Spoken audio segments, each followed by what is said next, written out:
You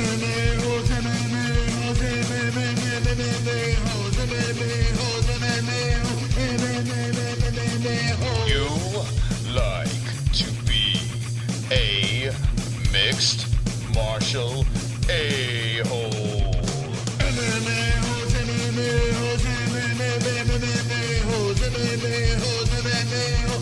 No way. Oh! From the Queen Studios of New York, UFC 217, is it the greatest card of all time? Well, you're going to find out on the MMA-Holes.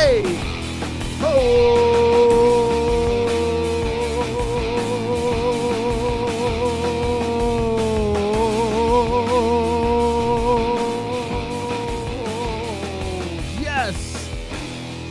Wonderful, wonderful. What's up? Hey everybody, Monday, it's here. Monday is here. Monday is here. You're here, you're live with the MMA-Holes on a Monday afternoon, 1 p.m. Eastern time. The most high energy, sick, wonderful, wonderful show on YouTube, the MMA-Holes. It's good to see everyone. The chat room is flying right now. We have 32 watching right off the bat, and it is 1 p.m. over here. What time is it over there by you guys? I hope everyone's great. And let's start this week off with the greatest card of all time. UFC 217. It happened on Saturday. MSG, New York. I don't even know what to say. I was in the building. Have my ticket right over here. I don't know if you can see it. No, you can't. Why is this light? Anyway, believe me, it is a ticket. I don't know. It's a ticket. This light's blowing everything out. Anyway, yeah, it was great. It was a good time. New York City, MSG. I mean, today's show, we have to wrap our heads around this card. We need to wrap our heads around this card because this card was something that was an explosion on your eyes. An explosion on your ears if you were at the events. And I watched this twice. I watched it again last night. I was in the building for it live. And two different experiences. Two completely different experiences. I have to talk about what it's like being in the building for something like this and what it's like being home and watching something like this. I watched it afterwards last night. I was mesmerized. Mesmerized. This is some fucking card. This card is absolutely out of control. UFC 217 could possibly be the greatest card of all time. 3 and news. 3 belt changes. So not only did we get to see 3 title fights, but each one went in the other direction. We got to see GSP return to the octagon. We got to see 2 undefeated fighters that some thought were invincible lose. We got to see a card that was filled with just studs. This card here was amazing. It really was. It was absolutely amazing. Nothing really fell through. You had that one fight with the Hulk full out, with the USADA shit, but it didn't hurt. It didn't hurt the card. All I wanted to do was fap. Fap. The entire time while this card was going on. From this fight on, right off the bat, all the way to this fight over here. The early prelims, all the way over to the main event. It just never stopped. Fantastic finishes, 2 controversies, undefeated fighters just losing, people that you thought were invincible losing. I mean, it had everything that you needed on a card.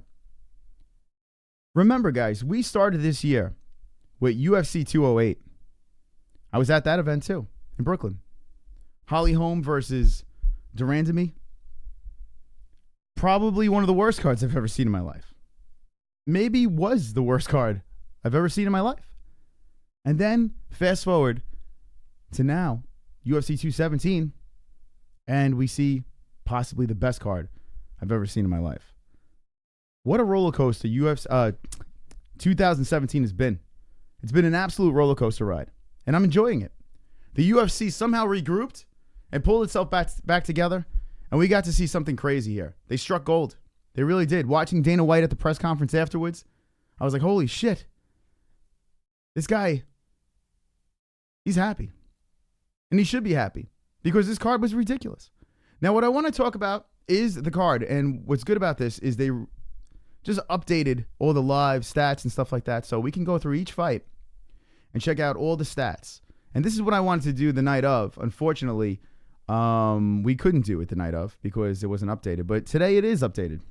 So what's kind of cool about this is we could check the live stats. We could look at each round. We could see where the fight went wrong and went right. And that's what we're going to do today. We're going to squeeze it all into a jam-packed hour today. If you're new to the show, welcome. You stumbled on the right place. Because here we have a live chat. Unlike some other shows, our live chat is interactive. Now, I do want to touch base on this too. When I say other shows, I do want to touch base on this. This week not only was the greatest card of all time, but Mystic Moss was running into some people. Mystic Moss was there and was out and about with UFC 217. Networking for UFC 217. So what we're going to do today is we're going to open up the phone lines. We're going to talk about stories from UFC 217. And there's a lot of stuff to pull together on this card. I mean, I've been bashing UFC for a little bit now. Saying, oh my God, this card sucks and I can't believe this one fell out and this is a bad move and why did they put these two together? Finally, the UFC got everything right, We could find good things in some cards and mostly bad things, but this card, they put everything together. So for once, let's have a positive stream. Let's celebrate.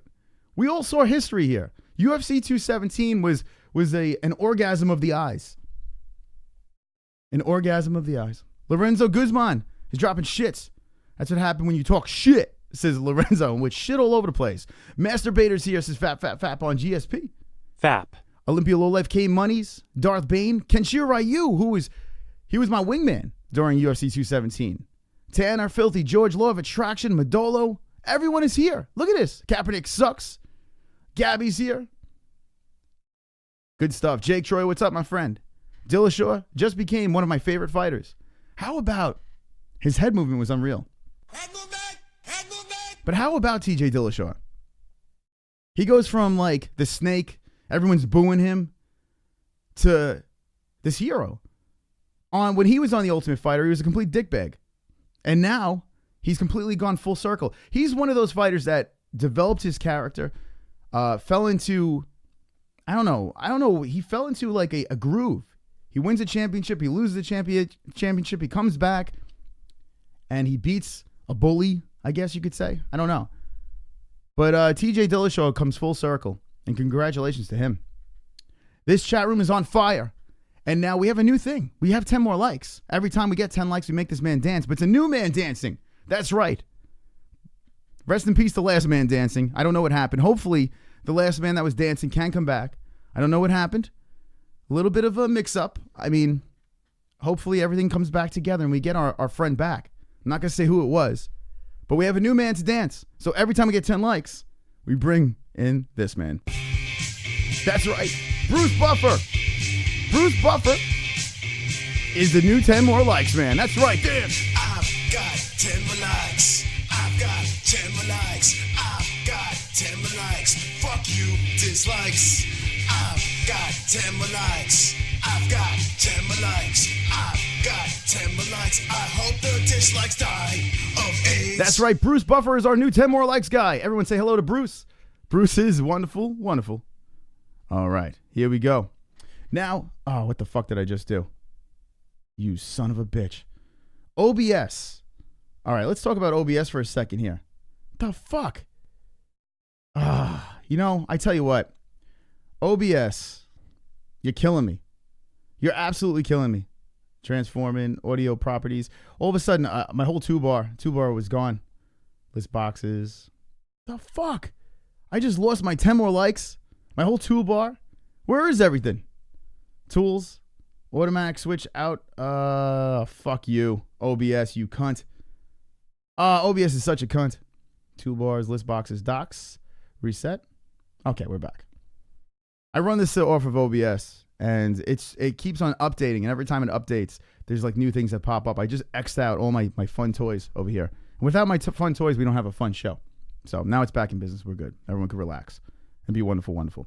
Let's talk about this week, UFC 217. Let's go through the card and have a little bit of fun. Rob Anuli is here. Says, I'll be live on Instagram. There you go with the horror. Uh-oh. Rob Anuli and the horror. The horror is back with Jackson Wink. And it's good. I've got 10 more likes. Says Ian. Be right back. Says Olympia Lowlife. Okay. I love JJ, but Rose wins was sent from the MMA gods. Says Olympia Lowlife. There you go. The Caitlyn Jenner dance. Law of Attraction, would you like Caitlyn Jenner to be the new 10 more likes person? Yeah. Let me know. All right. Please not Caitlyn Jenner. All right, let's start from the beginning of this card. UFC 217 was absolutely ridiculous, okay? We're all, I think, in the same boat on this. I think everyone can agree. And let's just do a quick vote in the live chat.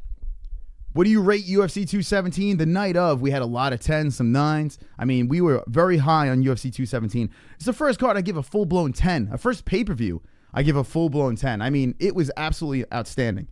I'm giving it a 10. But let me know what you guys think out of 10. Send it back to UPS, you cunt, says the A-side. Thug Rose is the shit. LeBron needs help, says SK. Okay. So Robinelli says 7:30 to 8 on Instagram. He will be live at the Horror. So go follow Robinelli. Robinelli, put your Instagram in there so we can find it. Only the gods could TKO JJ like that, says Kenshiro Ryu. Kenshiro gives it a 10. What's up, you sexy fucks? Christopher Stillo, what's up, my friend? Michael Anzalone drops a 10 for it as well. Jessie Bell Hill's here as well, the moderator. Go say hello to Jessie Bell Hill. She did a wonderful, wonderful job. Wonderful. On Saturday, taking care of the holes. Craig Lee, 10. Kenshiro Ryu, 10. Jay Smooth, 10.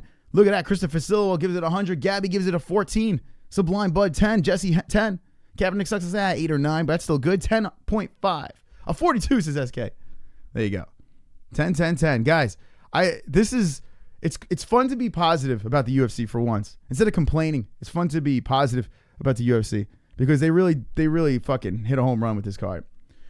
All right, Zahabi versus Ramos is the first fight. Now, some people didn't see this. Actually, a lot of people didn't see this fight. I mean, it was the early prelims. How many times do you get a chance to really just sit back and watch the early prelims? This is the time where you're just getting your shit together. You're telling your wife, your girlfriend, your boyfriend, your husband, whatever. And you're like, okay, we'll go to dinner and then let's just try to get back for the prelims.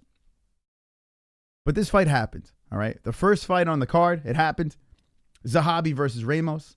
Zahabi, who happens to be the brother of the head coach in GSP's TriStar in his corner, is his brother. I forgot his first name, but anyway, you know what I'm talking about. And he was doing pretty good in this fight. He really was. I thought he was winning the fight. 18-14, 17-11. 17-19, 17-19. But I really thought that he was winning this fight.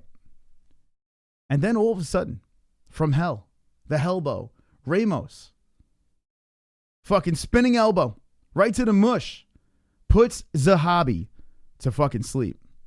This thing, you could hear this if you were sitting on the roof of MSG, if you were in Fight Pass, and you didn't even have your headphones on, you had it muted, you could hear this elbow. It was like crack.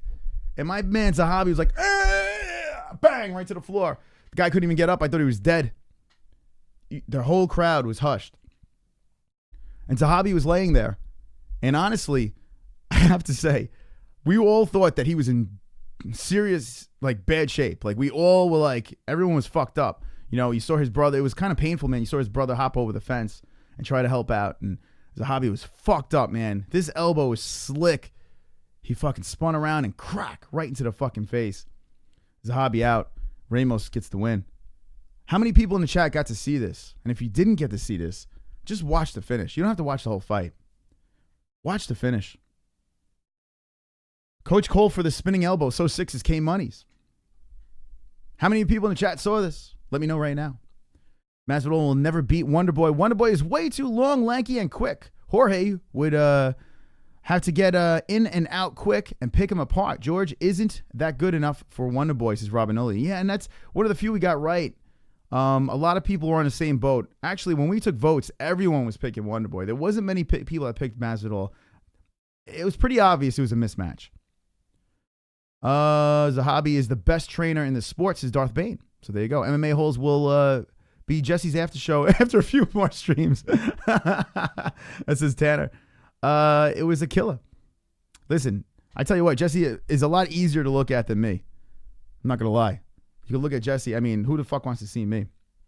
There are other MMA shows out there on YouTube that are trying to puff out their chests and do things here. We here on the MMA-Holes have found a formula. And I only collaborate with 2 people. It's Jesse, who is awesome, who is our moderator as well. And go subscribe to Jesse. And Kobe, who is awesome as well, too. Kobe's good people, Jessie's good people, and that's it. So people get a little butthurt that we don't fucking spread our legs for other MMA shows. So they try to attack our show over here for maybe the graphics that we put or our MMA knowledge. Guys, I've learned this weekend that we are on the right track. I've learned this weekend that our name is in the back of the heads of all of MMA media. MMA Fighting, MMA Junkie, a Bloody Elbow. We are everywhere. And we're just a YouTube channel. The three of us, the MMA-Holes, Jessie Bell-Hill, and Kobe, are going to be making some big noise. We've only been doing this. Well, the MMA-Holes have only been doing this for a year. And we are already in everyone's head. Wait until you see what we got next for you guys. We're going to blow up your minds. Your minds are going to explode. Your penises and vaginas are going to fucking erupt with orgasms when you see what we got in store for you guys. Because we got 10 more likes. So all the haters, you could suck my dick. Bruce Buffer, time to dance. 1, 2, 3, 4. I've got 10 more likes. I've got 10 more likes. I've got 10 more likes. Fuck you, dislikes. I've got 10 more likes. I've got 10 more likes. I've got 10 more likes. I hope the dislikes die of AIDS. Bruce Buffer is shocked for the likes. 30 likes in there. Thank you, Bruce, for the dance moves. 10 more likes. Our new 10 more likes, man, is Bruce Buffer. Welcome. And he is wonderful, wonderful. Wonderful, wonderful. All right, so let's go to the next fight on UFC 217. Now, that was just the first fight. Right off the bat, bang, we got fucking explosive victories. Let's see. Why is Cute Laba back on this card? I don't even know why. He was pulled off because of the USADA thing, so we're going to move on. Right off the bat, we have Blades, who has fucking bombs. He has grenades in his fucking hands. And Oleinik, who is a little bit older, but tough. We learned with Oleinik that he could take a punch. This fight over here was a fun one, man. Early prelims. Both men are fucking throwing bombs at each other. Look at the 3 takedowns. We have 32-40, 26-30. Good stuff. Second round, 9-10, 8-9, 1 takedown, 2 rounds over here in favor of Blades. And then something weird happens. There was an illegal blow. And when I say illegal for a downed opponent over here. And Oleinik gets hit with a fucking, I think it was a leg kick, a head kick or some shit like that. And gets fucking rocked. And takes his time over. The ref says, take your time. Are you okay? You can't fight anymore. Oleinik is like, no good. And basically he was saying because of this illegal shot that he couldn't continue the fight. For the first time in New York, they go to this replay and get it right. They get it right. They go to the replay in this fight. And they see that it's indeed not an illegal blow. And because Oleinik couldn't go on in the fight, well, he gave himself up, and that's it. Winner, Blades. So it looked bad. The crowd was booing, going crazy. It looked really bad, but Blades gets the win. And finally, the replay works. The system is right. Great news, right? Well, maybe not, because later on, a couple of fights later, we'll talk about why it may not be great news. But they get it right in this one. Blades gets the win, and everyone could relax in this fight. Now, this is just the early prelims, okay? This is just the early prelims, guys. So you see the spinning elbow from hell. Then you see this fight over here, which Blades just owned my man. But Oleinik, hey, credit, tough dude. Tried to get out. Tried to get out of this fight. But it just didn't, it kind of backfired for him. And they get it right. Now we go to the prelims, okay? So here we go. We're past the early prelims. We're pumped up, we're ready to go. And here comes Mickey. Hey, Mickey, you're so fun. You're so fun. Fuck you, Mickey Gall. The crowd's going crazy for Mickey Gall. Not me. I'm not the biggest Mickey Gall fan. He's not my cup of tea. But I'll give him credit. He's got swag, He doesn't like to lose. So Mickey Gall, okay. But there's a Queens boy over here he's from Jamaica, but he trains out at Queens, New York. So I got to root for this guy, Randy Brown. The interesting part about this fight over here is Randy Brown owned Mickey Gall at his own game. Randy Brown did what he had to do, grinded out a victory, kept on with the takedowns and controlling him. Look at this. 30-13, 23-2. 1 takedown, but right over here, 3 minutes and 57 seconds of control time in the first round. Mickey Gall's like, what the fuck? What the fuck? This is my game. This is my style. But Randy Brown's, nope, I'm stronger than you, motherfucker. I'm going to hold you down. I'm going to fuck you up. Second round, Mickey Gall comes back. Mickey Gall comes back, controls it, and takes round 2 on Randy Brown. Randy Brown shakes it off, comes into round 3, and boom.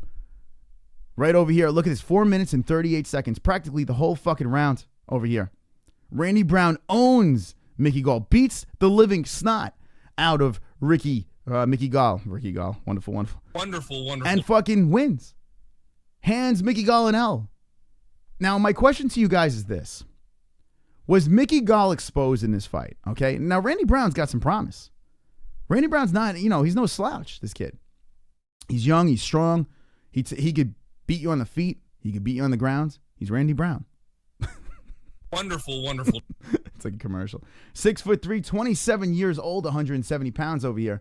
Okay, and check it out. And I'm pretty sure he came from the looking for a fight. I'm almost positive he did. But Randy Brown comes in there and he whoops Mickey Gall's ass. Mickey Gall catches an L. But I want to know from the chat, is Mickey Gall overrated, friends? I need to know. Mickey Gall, is he overrated? Let me know right now in that chat, because he catches an L opening up the prelims. You are watching the MMA-Holes. We are talking about UFC 217. I'm telling you, man, this has to be the greatest card of all time, man. Has to be. It was so fucking fun. I run this chat, says Nightbot. Jay Smoot says, Jake Troy, exactly why he don't bother trading with CM Punk. Talking about Mickey Gall. What's up, Jay Smooth? Michael Anzalone says, I heard that fight was a bloody. The Mickey Gall fight, yeah, he got fucked up.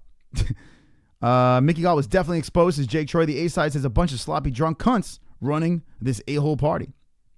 That was the first real test, says Jake Troy. That was a test for Mickey Gall for sure.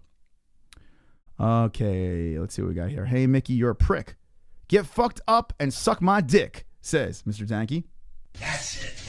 Yeah, good. Filthy George says Gall got rocked versus Sage. He's already exposed. So that's possible. Craig Lee with the super chat. Holy shit. What does he say over here? Streamlab not working. Oh, for fuck's Fuck sake. Tanner and Darth. Are you serious? Streamlab is not working. Like, why? Well, thank you for the super chat, Craig Lee. I don't know why the fuck Streamlabs is not working. I do appreciate that. It figures. I couldn't do a Fight Buddies. A Fight Buddies where we generate a lot of our revenue. And, yeah, now Streamlabs is not working. What else is new? Thank you so much, Craig Lee, for making Conor McGregor fly in the sky. If you do want to tickle your pockets and drop in a couple of bucks, the super chat is ready to rock. So you can throw it in the super chat over there. I do appreciate it. Very much so.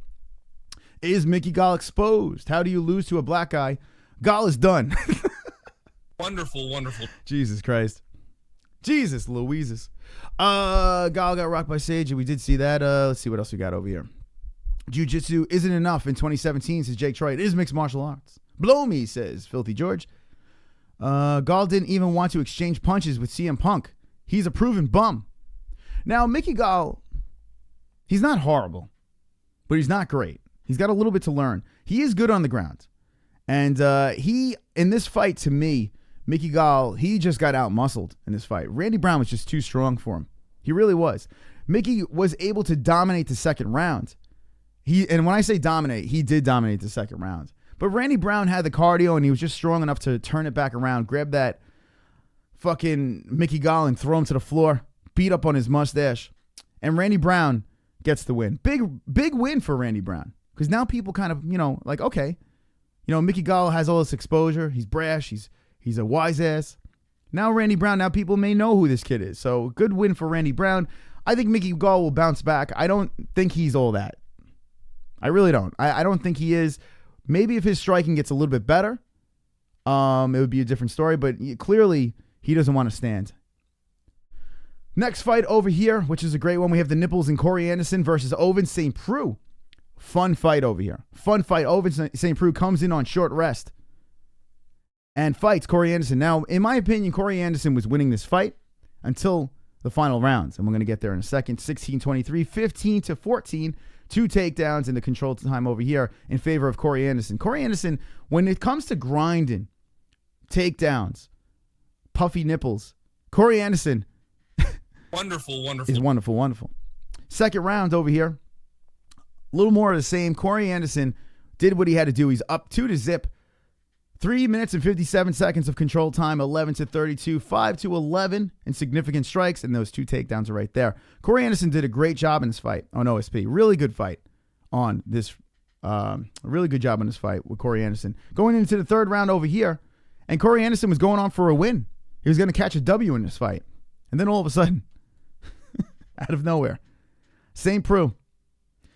Well, St. Preux says no and fucking cracks Corey Anderson. Corey Anderson out cold. St. Preux with the win. And then you see the, whatever this fucking is, like the opening up the vagina and going in for the tonguing.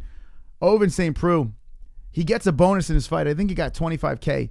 Dana White split it up between Ramos and St. Preux. He just threw money all over the place over here. And St. Preux grabs the win, losing the fight, finishes Corey Anderson.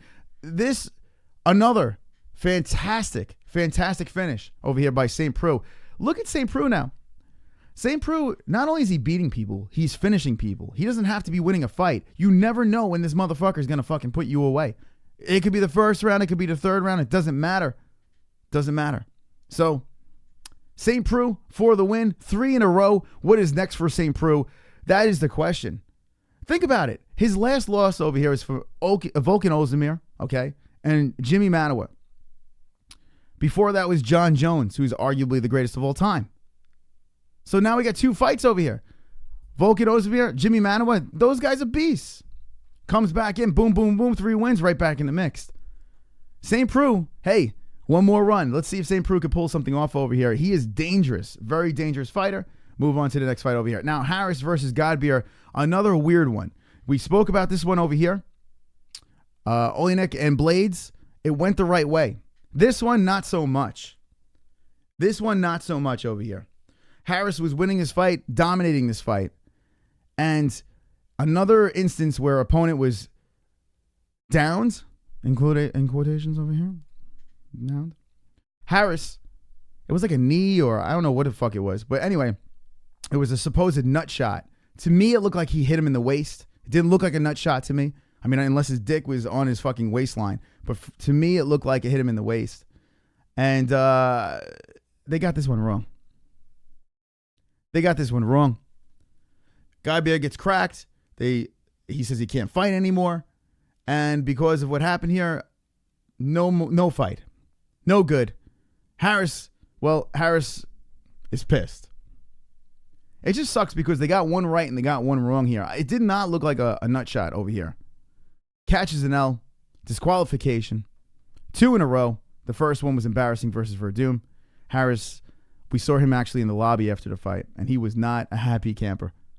I didn't ask him for a picture because he didn't look too happy about that. But it sucks because Harris is owning my man over here. It wasn't an illegal shot. But it is what it is. And that fight is in the books. Impressive win by James Vick over here on UFC 217. James Vick beats Joseph Duffy by a TKO. Owns my man throughout this fight. Joseph Duffy, credit to Duffy for being tough. The kid is tough. The former Conor McGregor defeater. 18-16 in first round, 18-16 significant, but the 2 takedowns in favor of Duffy. Second round, Vic started to find his range and started piecing apart Joseph Duffy with 25-10, 24-9. And then that's a wrap. It's a wrap. James Vick with the win, KOs Joe Duffy, and moves on. James Vick, if you look at this man, 6'3", fighting at 155. He is big for 155. He's 30 years old, and he's ready. He said he's ready. He's ready to rock over here. Look at the man's record. He only has 1 L over here. Dariush, but that's it, man. That is it. This dude is ready to go. He wants a top opponent, and I think he deserves a top opponent, James Vick. So who do you think is next for Vick? Who do you think is next for James Vick? A man who's only lost 12-1-0. And he's ready to rock at 155. You are watching the Monday show over here. We're going to be opening up the phone lines as well. We ran through the preliminaries, the early prelims of UFC 217, which happens to be the greatest card of all time, in my opinion. It was the greatest card I've ever been to, for sure. We are going against Ariel Helwani in the MMA Hour. Ariel Helwani, who I met this weekend, he says to me, Mystic Moss. Ariel Helwani says, well, that's Chris Weidman. That's Luke Thomas. That's me in front of the UFC symbol. Ariel Hawani says to me, hey, Chris. I go, first of all, now as I'm walking through the hallway and look in the background, that's Mark from Monday over there. He was nice to me before, and then he blew me off at this one, but fuck you. Ariel Hawani over here says to me, I know who you are. I like what you're doing. Keep up the good work. And yeah, we are the MMA-Holes Hour. We had a show called Not the MMA Hour. We got shut down by Vox Media. Everyone in their universe knows who the MMA-Holes are, but I like the fact that Ariel represents, he gets it. He gets a grind. He gets when someone's going for something here. And we are going for something over here. So, Ariel Hawani says he likes what we're doing, even though we're going against his show right now. And we're stealing all his ratings with our 40 viewers. And he's probably got about 8K watching right now. We're going to even out the playing field. And we will tap into that audience. So respect to what Ariel's doing over there, but we have an advantage. And it's called the live chat. This is our advantage over here. Look at these motherfuckers. Assassins. And they're wonderful, wonderful. Wonderful, wonderful. McGregor is next, says Mystic Mitch for James Vick. Be like Mike, not George. Daryl, what's up, my friend? He says, Daryl's been putting a lot of big booty bitches on Instagram and on YouTube. He always does a wonderful job. Gabby is taking a rape now. I'm telling you, this is a real mentally ill individual. I can't believe he fights at 155. He hate me. Yeah, James Vick is way too big for $155. Ariel lied to you, Chris. He wants you to die of AIDS. Maybe it's possible. It's very possible. Maybe he was intimidated by my swollenness. Little Snake is champ says, yeah, Little Snake is champ. Kanenas, Pacor, I don't know how to say that name. Kanenas. Welcome, Kanenas. You are wonderful, wonderful. If you are not subscribed yet, do it right now. I'll slay you. Keep on liking this video so we make Bruce Buffer dance. Every 10 likes, my man dances. Ariel Juwani, says Jay Smooth. Read my first message, you retard. I have a son, hints, little kid song. Okay, blah, blah, blah, blah, blah. Gabby. I don't know. Gabby is a man trapped in a woman's body in the chat. Law of Attraction says, Jason, I seen what you did there. You don't have a son. You just, okay, so now they're attacking Gabby in the chat. Doesn't matter. Have fun. Knock yourselves out.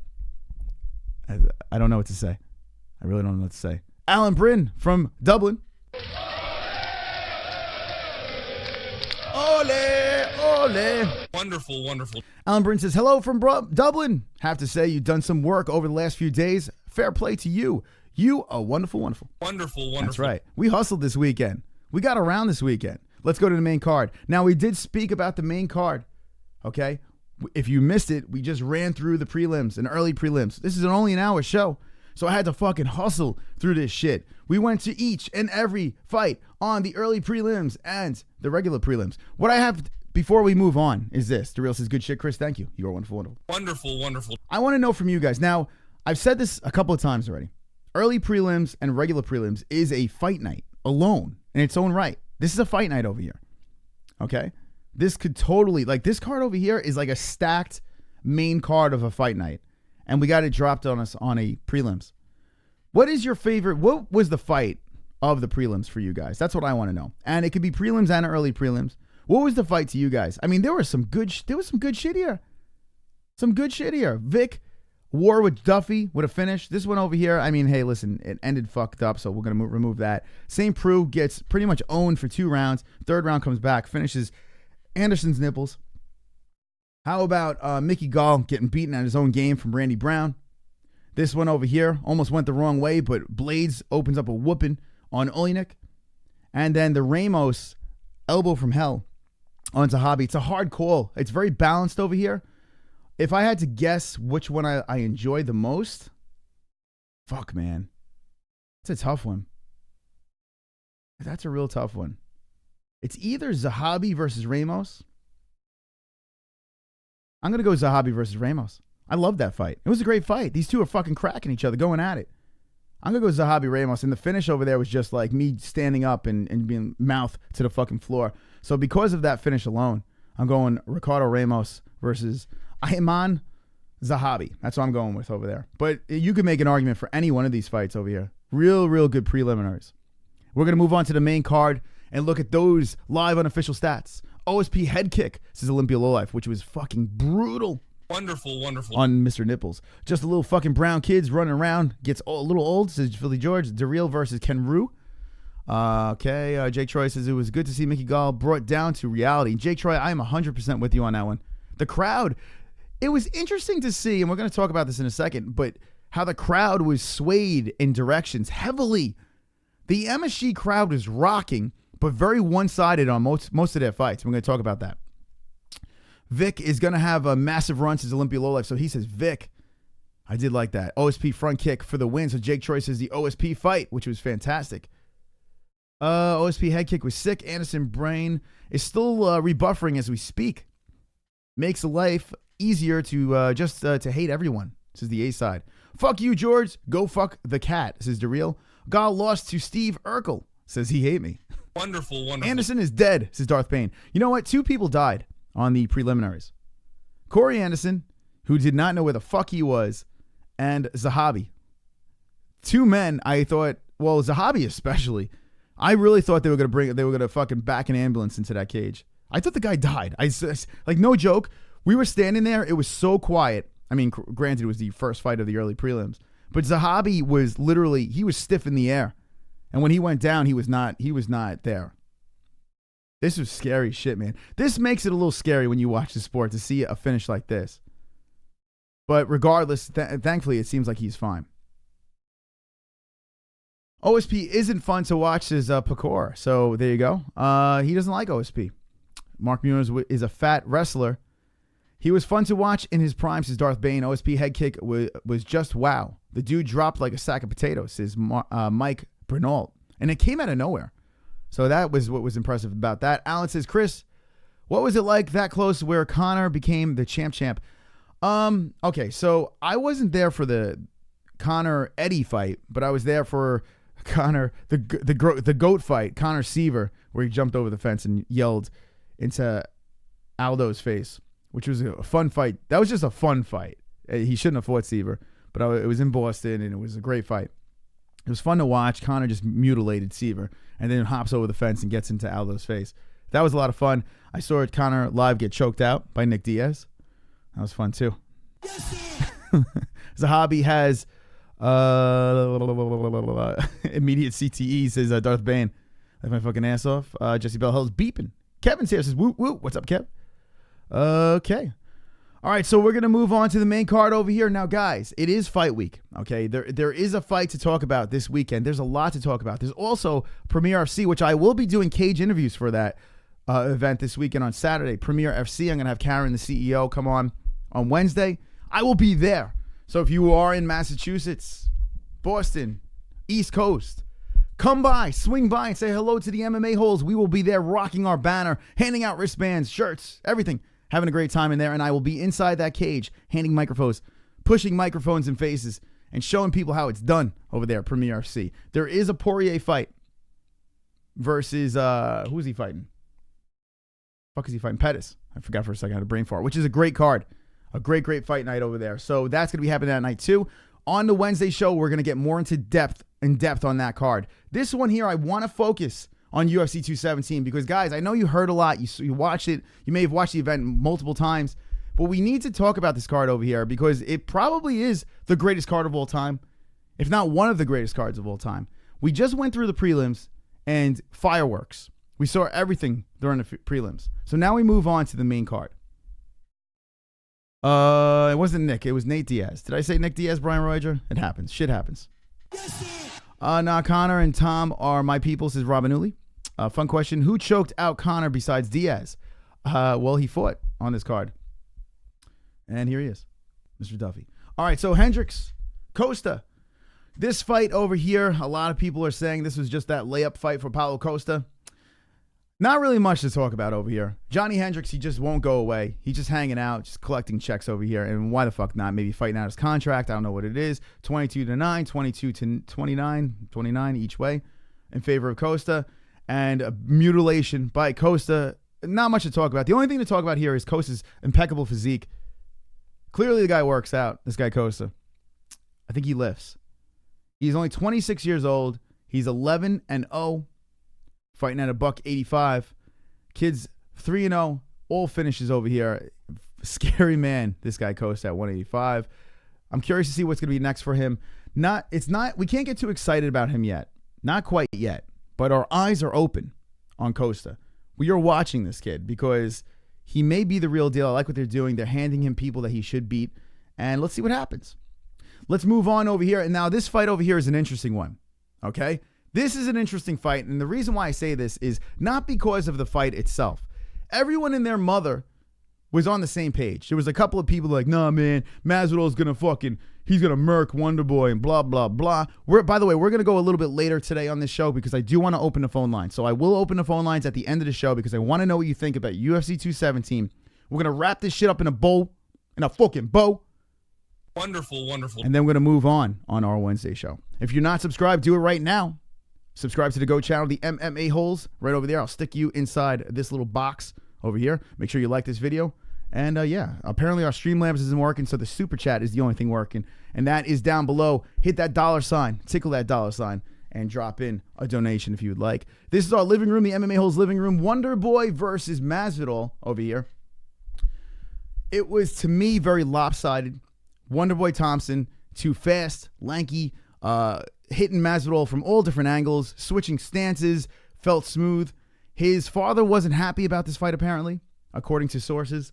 His father was just like, yeah, Wonderboy should have went in there and put him away. Listen, Wonderboy needed this win. He needs to showcase his style, beat up Masvidal a little bit, and catch a win no matter how he did it. I didn't need a finish in this fight. I just want to see Wonderboy go in there and show what he does best, and he did. First round, 13-12, 13-12. We move on a little bit more over here, 18-14, 18-14. 2-zip right over here for Wonderboy. And then we move into the third round where it amps up a little bit more. And what does Wonderboy do? He turns up the pace in the third round and makes sure he guarantees to get that win. Now, some people don't like it. They want to see finishes and blah, blah, blah. But what I take out of this is Masvidal is a good fighter. Okay, Masvidal's tough. He's strong. He was the perfect fight for Wonderboy Thompson at UFC 217. He's the guy that's going to move forward and keep coming no matter what Wonderboy throws at him. And that's what a guy like Wonderboy needs, right? Not a Tyron Woodley. He needs a Jorge Masvidal. So that was the perfect fight for Wonderboy right here. But the question I have for you guys is this. What is next for Stephen Thompson? I know exactly what's next for Stephen Thompson. I even threw it out there on Twitter at the MMA-Holes. Bang! Right over there. At the fucking MMA-Holes. On Twitter, I threw it out there and I said, I want to see this. I want to see Wonderboy versus Colby Covington. Retweet the shit out of that. That's what I want to see. Colby Covington versus Wonderboy. I said, make it happen, Dana. He goes, okay. All right, make it fucking happen. That's what I need to see, guys. Wonderboy versus Colby Covington. I don't give a fuck what you guys say, but maybe I do. Let me know in the chat what you guys think. Some people say Darren Till. I don't want to see him take a bunch of steps back. Feed him Colby Covington. Feed him Colby Covington. But if you have another choice, let me know in the chat right now. What is next for Stephen Wonderboy Thompson, who catches a win? And he's looking, he's lurking. He's still around that belt area over there. It's tough for him to get that rematch because of those two fights. But let's see. Masvidal's overrated, says Jet Hud. I don't know about overrated. I think he is what he is. Oh shit, Colby will get murked by Wonderboy, says Kenshiro Ryu. Wonderboy versus Till is the fight, says Darth Bane. Now, as a fan, I would love to see Masvidal, Wonderboy versus Darren Till, but it just doesn't make sense for Wonderboy. It makes sense for Till. It doesn't make sense for Wonderboy. Mystic Moss, why are you not talking about getting all your predictions wrong for 2017? Now, here's the deal. All right, you motherfuckers. I did get everyone right, but the ones that count. Now, here's the problem with predictions. All right, I don't hang my hats on predictions, even though I'm always right. I did get this one. I got this one right. Okay, I got two of these fights, Hendricks and the Thompson, and those are two layups over here. I did get all of these wrong. The title fights, the top three, I got wrong. That's fine. These over here, I got right when I was talking about my predictions earlier. I got them all right. But what matters is on any card is usually the last two of the title fights, right? But we had three title fights, and I fucking took an L in all of them. I'll take it on the chin.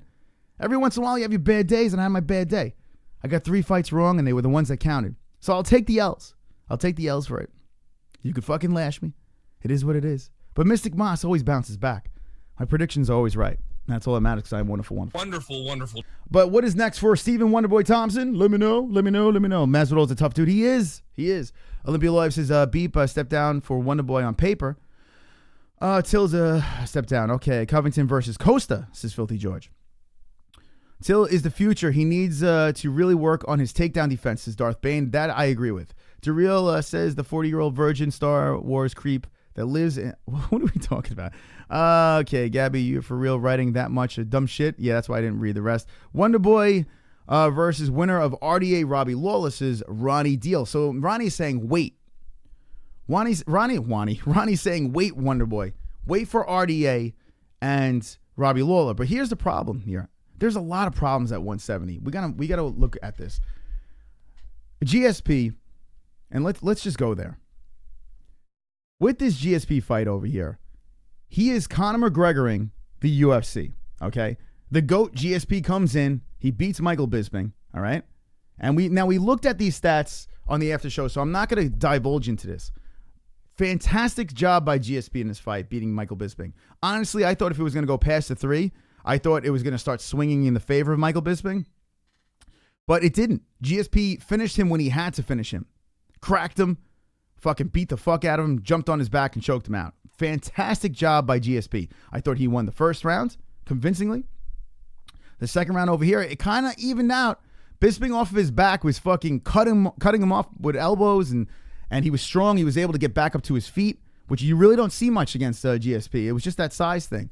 And then in the third round over here, GSP took over at the end and finishes him. He finished him when he needed to. If we went into the championship rounds over here, it could have went in a different direction. I think it would have. I think it would have favored Bisping. But he won, and that's what matters. GSP winning this fucking fight over here, it screws everything up, all right? Dana White says that GSP is going to fight Whitaker. That's what he wants to see. GSP is like, nah, I don't think I belong over here at 185. So he collected a paycheck, and now he wants to go back to 170. And then there's rumblings that he may fight Conor McGregor. Let's just push that aside because it's just ridiculous. I can't even wrap my head around that. I'm not even going to entertain that right now. So let's look at this. GSP, I think he's going to go back to 170. That's what I think he's going to do. I don't think he's going to fight Whitaker. I really don't see that happening because I'm Mystic Boss. So I think he's going to go to 170. If we go to, let's see, UFC pound for pounds. All right, let's go to these rankings over here. Fighter rankings. And the reason why I'm going here is I just want to look at this for a second. 170, all right? There's a lot of fucked up things going on over here at 170. Before, 155 was all banged out because of Conor McGregor, right? And it's kind of falling together now. It's kind of coming together. Hopefully Conor defends his belt against Tony Ferguson and everything falls into place. But now it's just so funny how the UFC does this. GSP has fucked up the whole ranking system. As much as I think GSP is probably the GOAT, he has fucked up the whole 2 weight classes. So now we move up. We go 170, 185. We have GSP throwing a monkey wrench into this thing.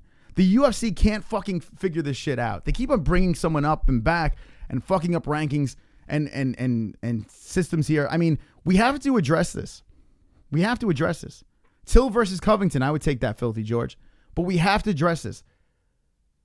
Everyone's criticizing Conor McGregor for holding up 2 weight classes, right? 145, 155, and even 170, right? Now he's kind of settled in at 155. I think that's where he's going to stay. Hopefully, he doesn't go up to 170.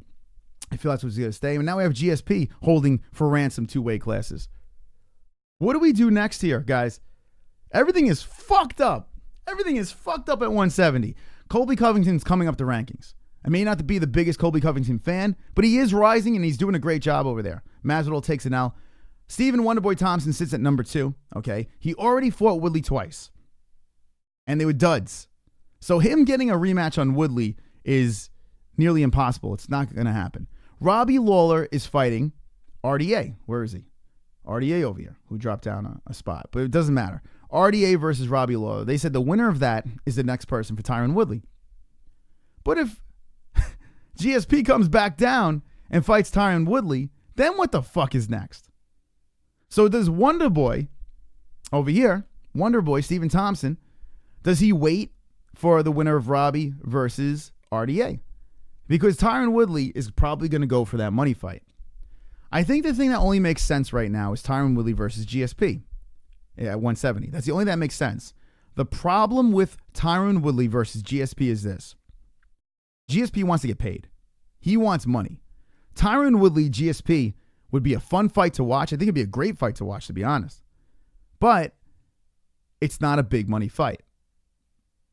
I want to know now in this chat room. This is where it gets a little tricky and a little difficult over here in this chat room. I want to know from you guys, the MMA Holes. Now, this is the MMA Holes hour. It's usually an hour. We're going longer today. We're going to take this party longer today. So hit me with the ones if you want to take this a little bit longer today. UFC 217 is a mishmash of fucking stimulation, MMA stimulation over here. There are so many fucking stories coming out of this card, and I want to tackle each and every one of them today. Right now, let me know. Who does GSP fight next? And how does this 170 play out? Does GSP stay at 185? Does everything fall into place over here at 170? Does Tyron Woodley wait for Lawler versus RDA? Stephen Thompson, what is next for him? There's a lot of shit to talk about at 170. I can't even wrap my head around this. I want to see GSP fight Tyron Woodley. I want to see Lawler versus RDA. And I want to see Covington versus Thompson. That's what I want to see. Let it all play out that way. Let me know what the chat room thinks. Buffering from time to time, blurry video. Is it really? Let me know if you're having problems seeing what's going on. I don't know. Hopefully you can see what's going on. GSP will never fight Woodley at 170 or fight at 170. So Ken Shiro says no. Masvidal versus Bisping. What is that? Masvidal versus Bisping, says Kevin. Let's see. Wonderboy versus RDA Robbie. And okay, I could take that. Maya versus Woodley. So you're saying Wonderboy waits.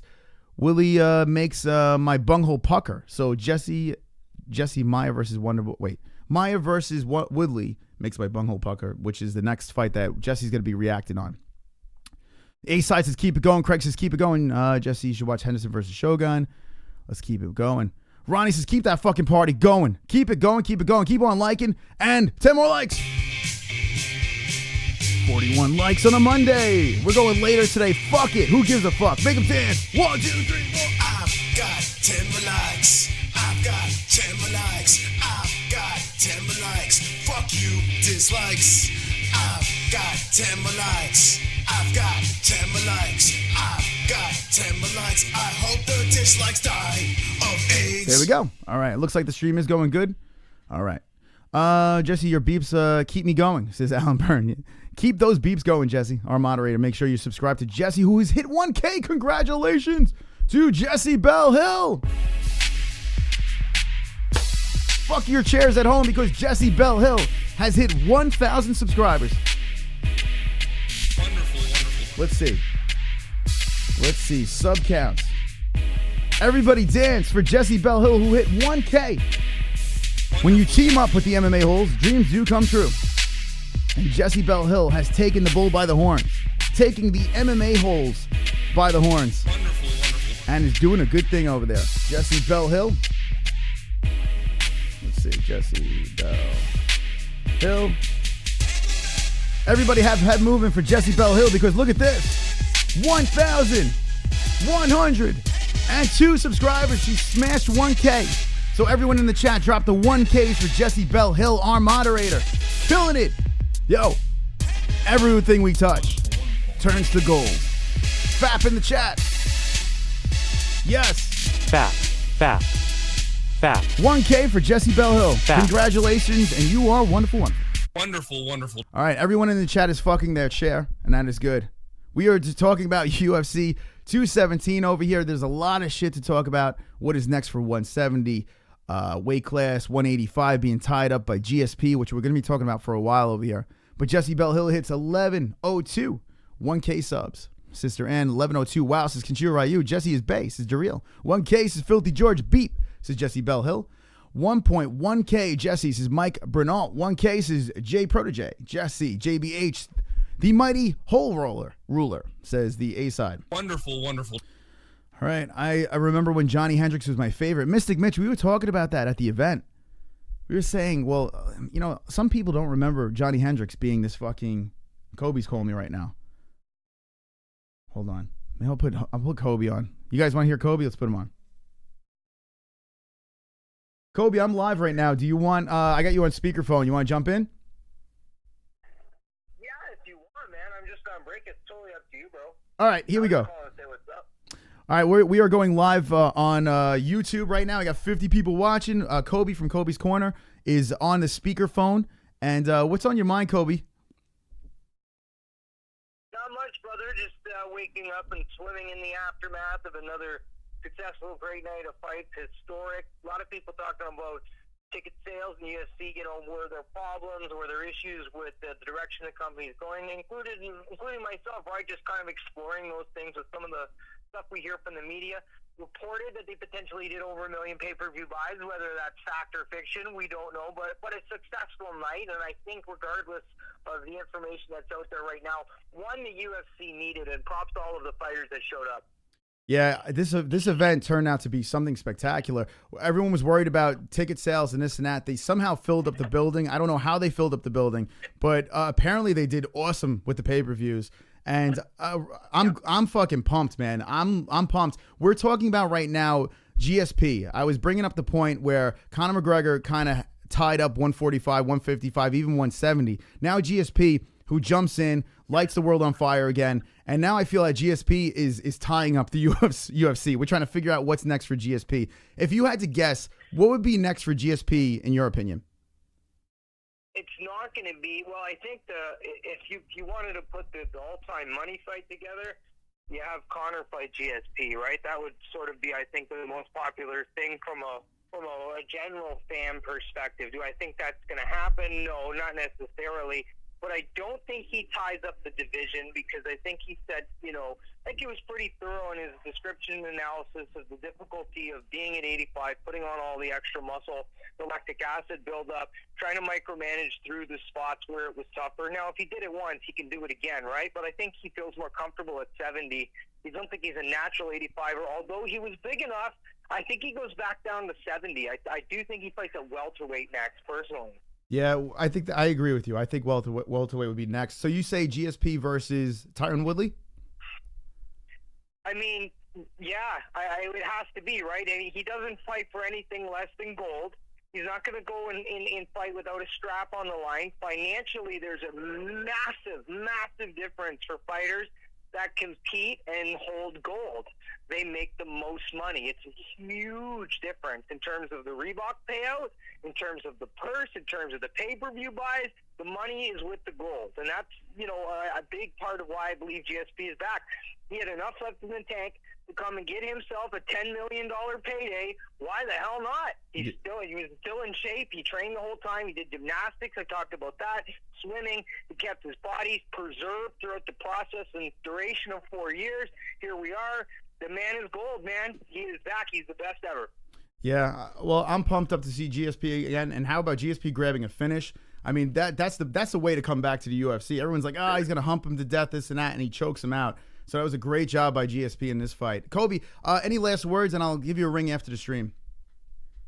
No, I think you made a great point there to close on, Chris, about the finish. I thought that was intelligent and well articulated from your perspective. I seen a funny meme that had GSP on the front that said, "Ladies, I can go 25 minutes without finishing." Yeah. But guess who had the last laugh? Mr. Rear Naked Choke. Take care, everybody. Enjoy the stream. All right, Kobe, be good. That was Kobe from Kobe's Corner jumping in live on the MMA-Holes. Like I said before, down in the description is his channel. Go check him out. He did a breakdown with Chase Sherman. I forgot who else it was on the stream. But anyway, check out Kobe, man. Good guy over there. If you want a good look at MMA, very well articulated version of MMA, unlike this stumbling show over here, go check out Kobe over there.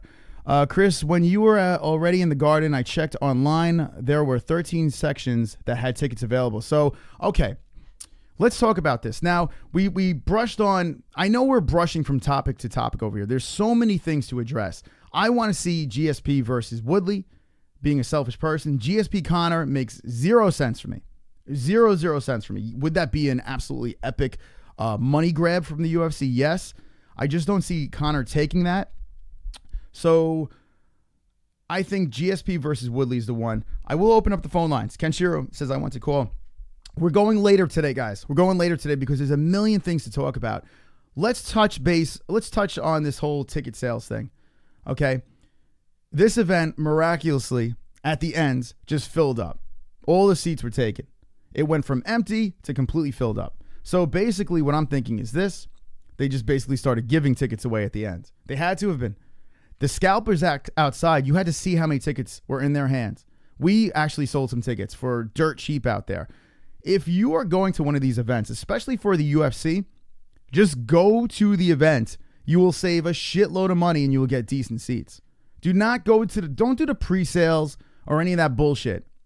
With the UFC right now, where it stands right now, no matter how big the card is, they don't fucking sell out. They don't. So wait it out to the very last second. Go to the event. Just show up there. You'll get your hands on tickets without any problems. So trust me on that one. We got lucky. We got upgraded. We had high seats and we got upgraded thanks to V-neck. But they didn't sell out. Somehow at the end, they found a way to put asses in those seats. They seem to do this all the time. Pay-per-view sales apparently were good. I don't know the exact numbers yet, but according to Dana White, who doesn't lie, right? Wonderful, wonderful. Dana White says that the pay-per-view sales were very good. So I guess they did good on this card. I guess they made some money on this card. I hope they did make money on this card because they deserved it. And then they handed out bonuses everywhere. So apparently they made some cash on this. So good for the UFC making that money. But lower the fucking prices. You know, stop fucking your fans. All right, this is what I want to do, guys. I'm going to slip through the rest of this card. Now, we spoke GSP with a fantastic job finishing Michael Bisping. I mean, damn, man. I didn't think there was going to be a finish there. I really did not think there was going to be a finish. If Michael Bisping got out of that third round, if he escaped that third round, I do feel that he could have still won the fight. The championship rounds left. The cardio in favor of Michael Bisping. I think he would have finished that fight. Finished the fight on top. But it didn't happen that way, and GSP looked fantastic. 185. How about GSP coming to 185 and doing his thing to Michael Bisping? Great job by GSP on there. I have a lot of respect for this guy. I've always respected him as a fighter.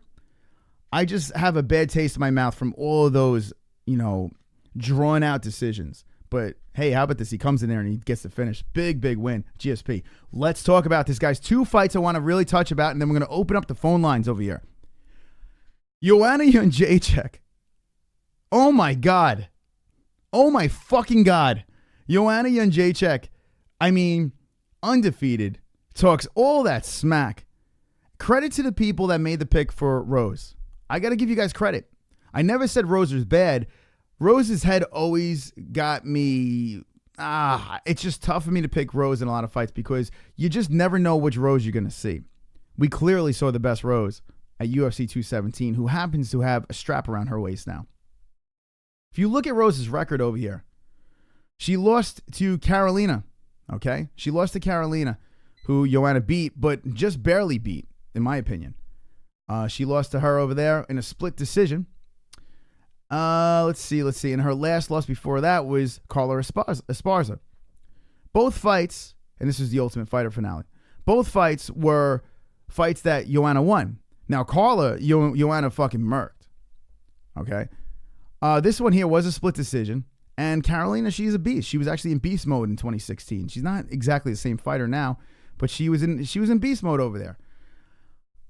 I felt her head was a problem. I think after the Ultimate Fighter, she could have run the table to a title shot.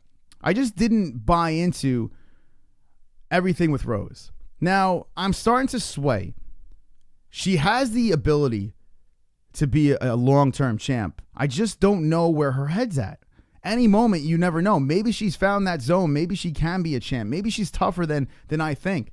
I'm not still sold on it, but if you look at this fight over here, not only does Rose walk out to the wrong song, they played the wrong fucking song when Rose came out. She gets into that cage, and I was watching her from my seats.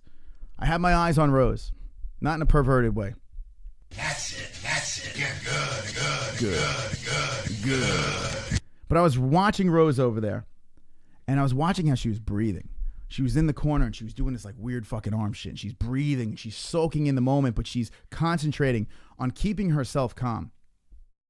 And as Joanna comes in and does the sign of the cross, and she's praying, and she crawls in, she's fucking pointing over, and she's like, come on, let's go. Rose was looking across the cage and concentrating on keeping calm. Rose looked very nervous. If you watch it back, Rose looked extremely nervous. And now it's normal. You're a human being, for God's sakes. You have to be nervous, right? This is the biggest fight of your career. Big stage, MSG. But I don't know. Hold on. Numbers are in real quick. I made $3,650 on upsets. Always bet the underdogs. I usually lose. Oh, good job by Fun Ducker. Great job, Fun Ducker. I'm glad you won some money. The people that threw bets on Rose, those are the people I give respect to. The people that are like, I picked Rose, blah, blah, blah, blah, blah. You know, you could always pick the underdogs and then throw it in people's faces. But the people that threw money on it, congratulations. Great bet. Fantastic bet. And Kobe, give credit to Kobe. Kobe said make that bet as well. Good stuff over there. It was a huge gap. But Rose, she looked nervous to me. She looked really, really nervous to me. She is technically the smaller fighter between the two. Not by much, but she is a smaller fighter. When they started fighting, Rose came across as the bigger, lankier fighter in some weird way. She was faster, she was stronger, and the big key to Rose's victory was she cut Joanna off. She cut her off, and Joanna did not know how to handle it. Rose kept on cutting her off, and Joanna kind of reset, and Rose just fucking popped her over and over again, made quick work. I mean, this fight was a blink, fucking 2 minutes and 1 second. I felt it was like 30 seconds. It was so quick. Joanna had her moments, brief moments in there where you would think in the rematch, if she adjusted certain things, she would get the win. And I do believe in a rematch that Joanna can get the win. She wasn't ready for what Rose did. Rose's game plan, mentally, physically, she was faster, she was stronger. It was a fantastic job by Rose in this fight. And the thing that I missed about this fight, and I'll give credit to Jessie. I was joking around because she was drunk. I'll give credit to Jessie. She was wrecked, but she did see this. I didn't see it because in my seats I did not notice this. I just saw Joanna's head getting pounded against the canvas. But Rose jumps on Joanna, and after she cracks her, she jumps on Joanna easy. Bop, bop, bop. Starts pounding that face. And Joanna's just sitting there taking it. And what does Joanna do? She taps to strikes. Not only does Joanna lose this fight, but she taps to strikes. An undefeated fighter who is arguably one of the greatest strikers in the UFC. 14-0, catching an L, tapping to strikes. Never in a million years. Now, those of you that said, a lot of people that said that Rose was going to win, says submission, or catch her with a shot and submit her. A lot of people were saying things like that. I guess you could technically say, even though it's a KO, TKO, I guess you can say she was submitted since she tapped. But yes, JJ tapped. She tapped to strikes. What a great win for Rose. Seriously. And the great thing about the crowd at MSG was they erupted for Rose. You can tell the crowd was they were Team Rose. They really wanted Rose to win this fight, and they got what they signed up for. Rose gets the win. The question to you guys in the chat room is this. Can Rose hold on to the belt? That is the question. Can Rose hold on to the belt? I don't think she can. I think this belt is going to be flipping around a couple of times, in my opinion. But can Rose hold on to this belt? Beautiful job by Rose in this fight. Tapping to strikes. Joanna Jędrzejczyk tapped to fucking stripes. Darth Bane says JJ was broken. JBH Fukin called it. Alky Brains says Jesse Bell Hill. Filthy, settle down, you keyboard warrior. I'm fucking your mama tonight, bitch. All right, so, okay, good. Jed Hode says, Kenshiro, when I saw that, I mean, $100, you say, fuck it all. 3 lose is like a gag, but a gag bet, never thinking you would win, but bam, wow, $775K. That embarrasses fuck, says Jay Smooth. I mean, here's the thing, too. If you were in the building or even watching it on the pay-per-view, we got to see 3 belts exchange. 3 belts. Never been done. Your opinion, you didn't get a pick right in the last 3 fights. Listen, I will take it. I will take it on the chin. I lost the last 3 fights. I did. It happens. It fucking happens to the best of us here. I just don't see this thing. Now, if you look at my full work as a pick perfectionist, I am over 500. I'll give you that. I am not perfect, but I am over 500 with my picks, and I usually get the title fights right. Listen, guys, there is a reason why the odds were lopsided in this fight when it came to JJ and Rose. There was a reason. JJ, on paper, is the better fighter, and I do believe in a rematch JJ will win. But I am not going to make this the anti-Rose show, okay? I think Rose did a fantastic job. She shocked the world. The crowd went wild. Give her credit. Let her reign as a title. Let her prove everyone wrong. I think she has some proving to do here. Joanna was looking to beat Rousey's run. You cannot take away what Joanna did. Joanna had a nice little run over there. Rose needs to do some work to get on Joanna's level. But with all that said, look at what Holly Holm did, guys. Holly Holm taking out Ronda Rousey. How long did that last? How long did that last over here? We saw the same thing. Rose takes out Joanna. You think Rose is going to go on a run over here? She's not. She's not going to go on a run over here. It's going to be the same thing as Holly Holm. Hate to break it to you guys. Now, Holly's older. You know, Rose is still young over here. Maybe Rose is hitting our stride at the right time. But in my opinion, and that's all I have over here, I don't see Rose holding on to this belt very long. I think it's going to be switching back and forth. UFC needs this card so bad. I'm Rose. Is that good? In my opinion, Rose is that good. So Frank says Rose is that good. Crazy fight card with who won last Saturday. Let's see. Just $100 parlay, 3 straps fights. Pick 3 lost straps. Says Jet Hud. Joanna deserves a rematch. Cody does not. Rose will, and we're going to talk about Cody in a second here, which is another fantastic fight. Rose will lose the belt quick, says Kaepernick sucks. So Rose is on my Kaepernick sucks is on my page. Lasted 1 day, says Kenshiro Ryu. Joanna will still beat Ronda's record, says Jay Protege. Wow, so Jay says that Joanna will still come back and beat the record. So that's a stretch, man, because Joanna's not getting any younger, but she's hungry. She looks like she's hungry to come back. Ronda Rousey, WWE, says Law of Attraction. Okay, let's see. Same with Cody Garbrandt. 1 defense lost, Kenshiro Ryu. All right, let's go to that. So we spoke about everything, and the reason why I saved this fight for the last one, and after this fight, I'm going to open up the phone lines and we're going to shut down the show.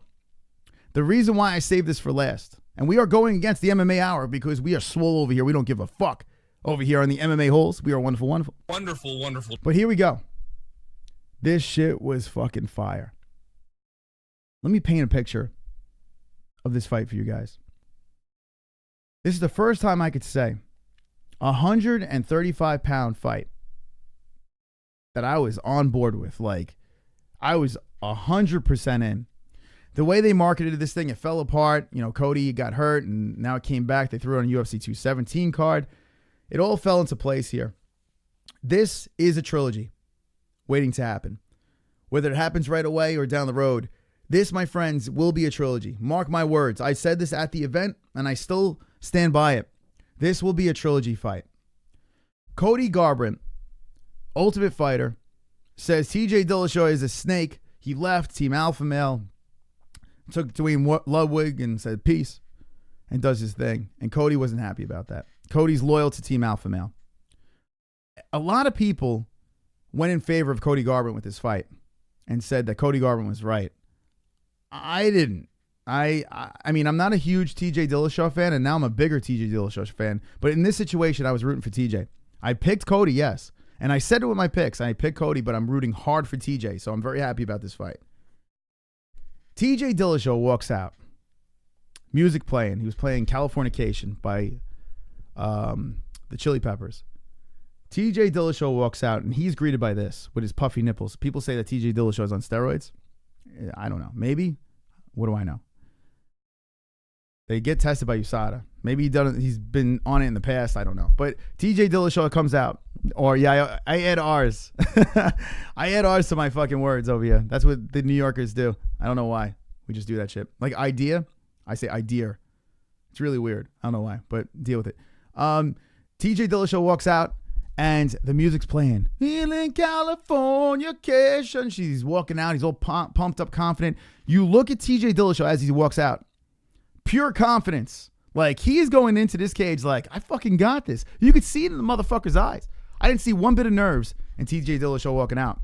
As he is walking out to that cage, TJ Dillashaw is greeted by a barrage of boos. Everyone at MSG is like, boo, fuck you, TJ, you snake. Boo, boo. That's all you hear. All you hear is boo, boo, boo. And I'm sitting there quiet like, I don't get it, man. I don't get the lopsidedness. Now, I understand this people. Now, I like Cody Garbrandt as a fighter. I think he's great. I think he's fun to watch, man. But I didn't get the lopsidedness of the voting, the cheering in this. TJ Dillashaw goes into the cage. He walks his way around. He's looking into the crowd. He's soaking it in. And you can tell the confidence in TJ's eyes that TJ's a man on a mission. Watch Cody Garbrandt when he comes out to the cage. His first title defense. Cody Garbrandt walks out to this cage, and he walks out to "We Will Rock You," right? Boom, boom, boom. You see him walking out of that cage with his big, weird head. Like, Cody Garbrandt does have a big head. Let's be honest over here. Cody Garbrandt, now I was saying this at the event, that Cody Garbrandt looks like special, what was his name? Help me out, guys. You ever see the movie Tropic Thunder, where Ben Stiller goes full retard? What was the character's name? It was like Simple Jack. Simple Jack. Oh, Streamlabs is working. Yes. 1, 2, 3, 4. Jessie's got her tits showing. Streamlabs is working for down 69 tits showing. Jessie's got her tits showing. Lying down 69. Dog kiss tits showing. Lying down with my tits in the air. Jessie Bell Hill doesn't fucking care. Cody Dillashaw. Where is my dog? It's time to make out. Shove that dog tongue right in my mouth. Jessie's got her tits showing. Lying down 69 tits showing. Jessie's got her tits showing. Lying down 69 dog his tits showing. Jessie's got her tits showing. Lying down 69 tits showing. Jessie's got her tits showing. Lying down 69 dog his tits showing. Frank Vaughn says, Cody DILLASHAW1 Ask Jessie. Cody Dillashaw won. There you go. Thank you, Frank Vaughn. Wonderful. Streamlabs is open now, guys. I will be taking phone calls. If you want to drop into donations, knock it out. That is Jessie Bell Hill, our moderator over there. She did a show on Saturday and said that Cody Dillashaw won. So there you go. Good job by Jessie hitting 1K. Congratulations. Thank you, Frank Pavon and Craig Lee for the donations. My Fugan favorite song is Jed Hud. It is wonderful, wonderful, that song. Wonderful. So Simple Jack, Cody Garbrandt, and I almost said Cody Dillashaw. Cody Garbrandt walks into the cage, and what I've noticed when he did walk into the cage, he looked extremely nervous. Now, you never say, okay, they look nervous, they're going to lose the fight, because Rose had a little bit of nerves on her face when she got in there. But Cody did look nervous. There was something about it. Something was wrong, and I noticed it more the second time watching it. You know, I really like to watch these fighters, especially when you know the outcome, to see why they lost these fights. And as he is walking out, there's nerves. Watch the difference between TJ and Cody. TJ's been there, done that. You know, he's won it, he's lost it, he's been there. Cody is having his first title defense, walking out to the cage, crawls into that cage, looks around, looks at TJ, does not touch gloves, and they go at it. As this fight was going along, all right, they were hesitant. They were going back and forth. TJ Dillashaw is virtually Dominic Cruz, just a younger, revamped version of Dominic Cruz. The way he's got that quirky movement, he's got that hand up, and he's like dipping around and ducking. He gets caught by the Cody right, okay? He gets caught by the Cody right. It looked just like the training footage. It literally was the exact same fucking thing. Bang! TJ Dillashaw gets dropped in the first round, okay? 16-9, 15-9 in favor of Cody Garbrandt. At the end of the round, TJ gets knocked by the right and falls to the floor. If you notice, TJ gets up, and it's the exact same thing that happened in the training footage. And we were all yelling at it. It's like, this is the same shit. You know, everyone's like, oh, he got fucked up. He got fucked up. He got fucked up. It's the same shit. Now, yes, when the round was over, TJ kind of stumbled along, was pissed that he got caught. And when he went over to his corner, you can tell that it wobbled him. It totally wobbled him. Was he knocked down? No, but it wobbled him. He sits down and regroups. The second round comes in. This, to me, fight of the night, fantastic fight. I see trilogy. I see everything. 3-14, 3-11 in favor of TJ Dillashaw. This is the best part of this fight over here, okay? Cody looked good, man. Cody looked good. I think if Cody was a little bit, you know, he was patient, but he got a little wrapped up in those quick, like, blitzes back and forth, and they both got into these swinging exchanges, and it was sloppy, but it was fun to watch. The crowd started yelling, and you could hear this actually on the pay-per-view. That's why another reason why I watched it back. The crowd started screaming at the top of their lungs, "Fuck you, TJ." And you could hear the announcers, like, Daniel Cormier brings it up and says, "I don't understand why people hate TJ Dillashaw. He's a really nice guy, blah, blah, blah." But even in the crowd, I was like, wow, man, you guys are hating on the snake, man. As soon as they started doing the "fuck you, TJ," and it was deafening. If you guys were in the arena, it was deafening. And you could hear it on the pay-per-view. That shit was loud as fuck. "Fuck you, TJ." Clap, clap, clap, clap. That's all you heard. That's all you fucking heard. And then it was followed by the head kick. That head kick is all over the internet. Let me see if I can find it over here. Actually, if you look at this over here, you can see it right up on our thing. Check it out. On the top over there, that head kick. Left leg goes up. Right side of the head of Cody Garbrandt. He gets cracked. Now, that's not what finished him, but that sure got his attention. And that was literally, watch it back, guys. That was literally right after the "fuck you, TJ" chant. He literally was like, "Oh yeah," bang, cracks him with a fucking baseball bat leg right across the side of the head. That happens, and shortly after, shit gets ugly. Shit gets ugly because TJ Dillashaw comes in. As they go in for another exchange together, TJ Dillashaw comes in and bang, cracks him right in the mush. Cody Garbrandt, in this picture over here, let me find this picture. Cody, let's see. TJ, UFC 217. I want to find this picture over here of when Cody cracks him. But the look on the face, all right, so let's see if I can find it. Let's see if I can find it. Where is it? Where the fuck is it? They have the head kick. Let's see. I want to show you this picture over here. UFC 217. Let's see. Garbrandt versus Dillashaw. All right, let's see. So here's the head kick that we were talking about before over here. It was fucking fantastic, man. Caught him right after the "fuck you, TJ" chant. But where is the shot? I want to show you when Cody cracks him.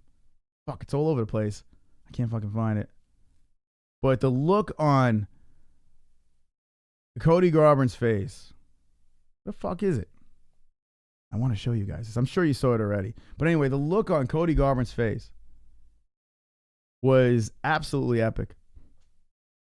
I mean, this kick right over here wasn't the one that did it, but definitely wobbled Cody. Let's see. Let's go to KO. I'm going to find this picture. I'm hellbent on finding this picture. And then we're going to open up the phone lines. So stay tuned. If you're going to call in, let me know. I can't fucking find it. What the fuck? What am I doing here? Where am I getting this wrong? Anyway. DM me on Twitter at the MMA-Holes if you can find this picture and help me out. Help a ninja out. I'm having issues. I'm about to stab somebody. Anyway, he cracks him, jumps on top, pounds his head into the canvas, gets in Garbrandt's face. And screams at the top of his lungs like, "Ah!" Like right in his face. And Garbrandt just doesn't know even where the fuck he is. Garbrandt's like, it was so funny. Garbrandt gets up and he's just like, "Where the fuck am I?" And he's just like arguing. Like he's arguing with the air. Like the guy's fucked up. They push him over to his corner and have him sit down. Someone jumps over the fence and starts yelling at Cody Garbrandt when he gets his wits together. And that was kind of classless over there. Both fighters embrace. After TJ screams in Cody's face, he embraces with Cody, which was nice to see. But regardless, TJ Dillashaw goes in there, takes the belt from Cody Garbrandt, and gets the win. What a fight. What a fucking fight. We need to see this in the worst way as a trilogy. I'm going to ask you guys one more question, and I'm going to open up the phone lines. You were watching the MMA-Holes Hour. We just discussed UFC 217. We did an hour and a half talking about this great card. And we could keep going. I could keep going with this shit. But this is where we wrap it up. We wrap it up and we move on. What an exciting card over here. It was a roid screen, says Frank Pavon. When TJ screamed in Cody's face, that shit was savage. It really was. It wasn't, you know, some people could say it was classless, but I don't think it was classless. I don't think so, because he was on pure adrenaline, and then afterwards they embraced. Now George Samper says he DM'd me He says he DM'd me. He fucking he DM'd me the video. There it is. There it is. That's it. Yes. You're good. There you go. Good, Check this out. good, There it is, guys. There is Cody Garbrandt getting knocked out by TJ Dillashaw thanks to Filthy George. One more time. That's it. That's it. You're good. All right. Thank you. Thank you very much. See, that's why you got to be, that's why you got to follow the MMA Holes. That's right. On social media so you can actually help me out there. But that was it. All right. Let me know what you think is next for TJ Dillashaw. Do you want Mighty Mouse? I don't want Mighty Mouse. I want to. No, I'm not playing the audio. That's good. That's good enough. Savage yell in the face is NH. What's up, NH? Matthew Klein Cody says Darth Bane. Oh, speaking of that, let's check this out. We are going longer than an hour today because we saw one of the greatest cards of all time, if not the greatest cards of all time. You're watching the MMA Holes. Check it out. All right. So yeah, I met these guys over here. Good peeps. I want to go to Matt's now. Matthew Klein Cater. He's doing another podcast. I don't know what's going on. Shallow King. But look at this shit over here. Where is it? Tell me he fucking take... Oh, did he take it down? What a dick. Motherfucker took it down. Why would he take this down? Ah, come on. What a dick. He had a video up of when the guy jumped over the fence. He had a video up of when the guy jumped over the fence and started yelling at Cody. And then there was an arrow pointing over saying that was him. George is saying play the audio. All right. Fuck. Fucking George is yelling at me. Let's see. All right, let's see. There is no audio over here. I gotta fucking go on the YouTube channel.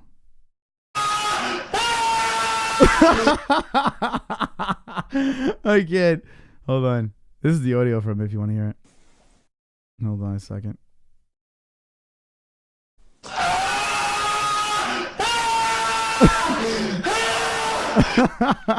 All right. I you know, I don't want to fucking get these motherfuckers coming in there, but that's fucking hilarious. That's the audio actually. That was the audio of TJ Dillashaw knocking out Cody Garbrandt. So there you go. All right. What the fuck is going on?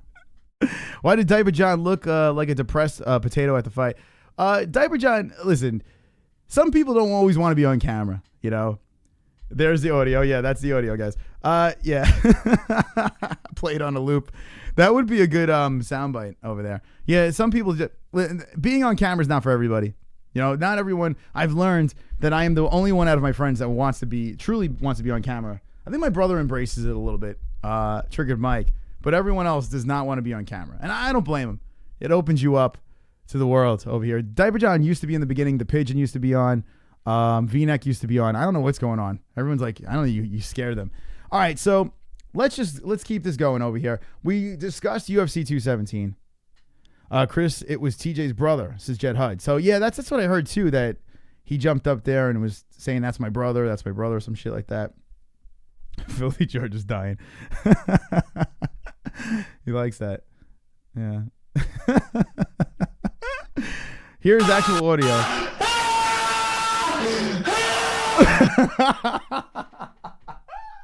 That's so stupid. Oh my god.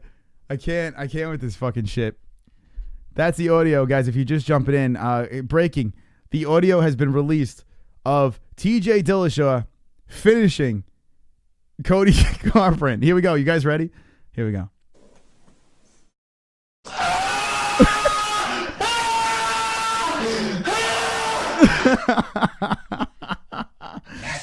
All right. Yeah, that was the audio right there. TJ Dillashaw and Cody Garbrandt.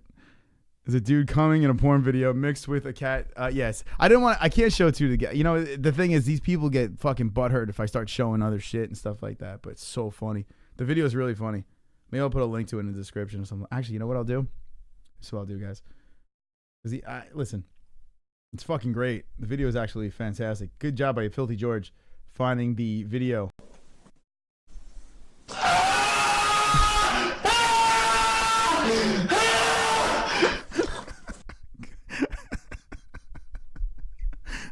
Here's the video, guys. I'm gonna drop in the chat the video. Okay, so you guys can check for yourself. You can put two together. of Cody Garbrandt getting fucked. I mean, Cody Garbrandt losing to TJ Dillashaw. There's the video. All right, it's in the chat, so you guys could knock yourself out over there. All right, let's move on. I'm going to open up the phone lines. Get ready, get the calls. Thank you for the donations. If you do want to donate, now's the time to do it. Get in on the donations. Let us know what you think via text. All right, here we go. 516-522-0267. The phone lines are now open. Lift the audio and make a meme, says Frank Pavon. I spilled my my beer fuck off, says Filthy George. Oh, shit.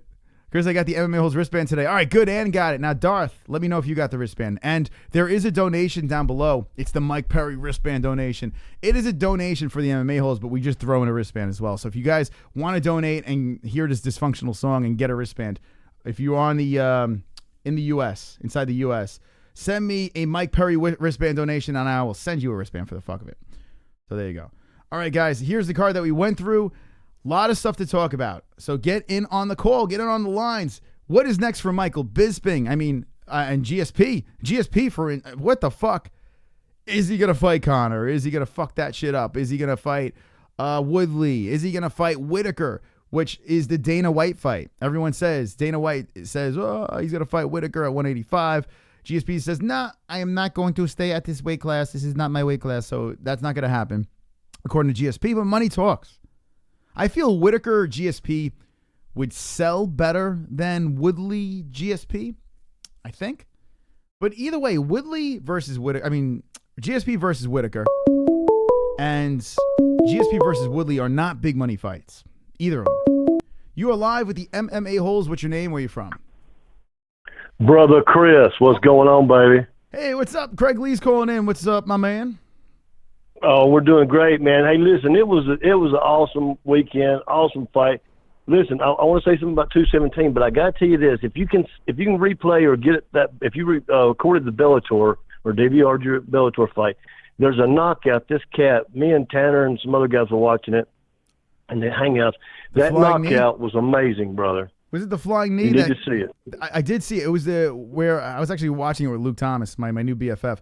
There was a flying knee, correct? Where he jumped, he lunged across the cage. It was vicious, absolutely vicious. I don't remember who it was, but fuck, man, it was great. It was one of those ones you could hear, like you were talking about with it was audible, definitely. But dude, as far as 217 goes, me, Jay Smooth, Kinshar, you, Tanner, Darth, we watched it, and man, there was no fight. It was just awesome, and I like the fact there was so many good. It was over with. There was no decision made. It was done. The fight was over. Clear decision. 3 big belts done. Mm-hmm. Yeah, I mean, how could you? I was like, man, these fights are gonna be decision fights and this and that. And I've never been so wrong in my life, and I'm so happy that I was wrong.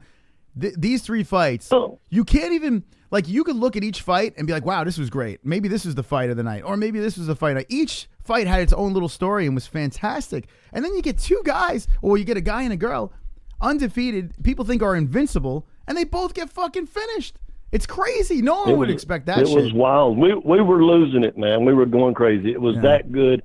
And like I say, you can't hate the winners because it was so damn good. I mean, it was decisive.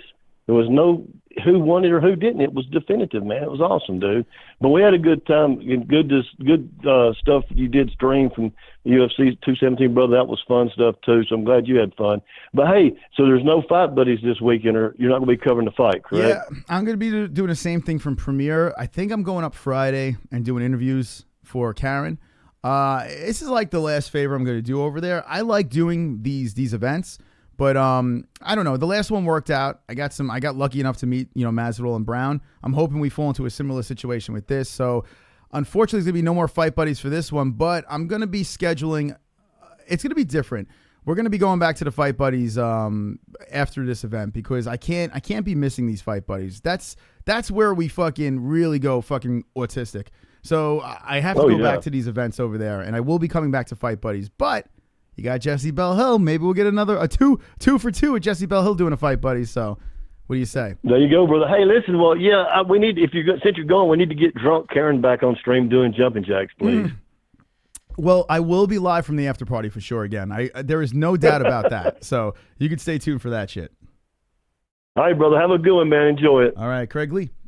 That was Craig Lee calling in on the MMA Holes, and what Craig's talking about is Premier FC is this weekend. It is Saturday night. It's going against the UFC fight, but I'll be in the building. I'm going to be doing the cage interviews over there. I am there, Joe Rogan over there, so it will be wonderful, wonderful.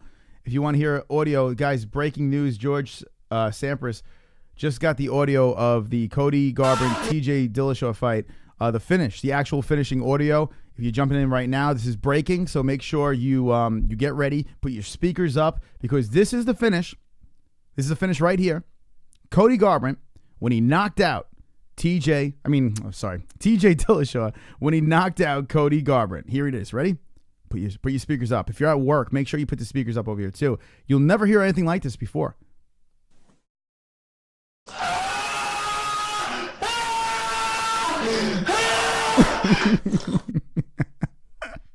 Wonderful, wonderful. All right. Thank you, George. Thank you. There you go.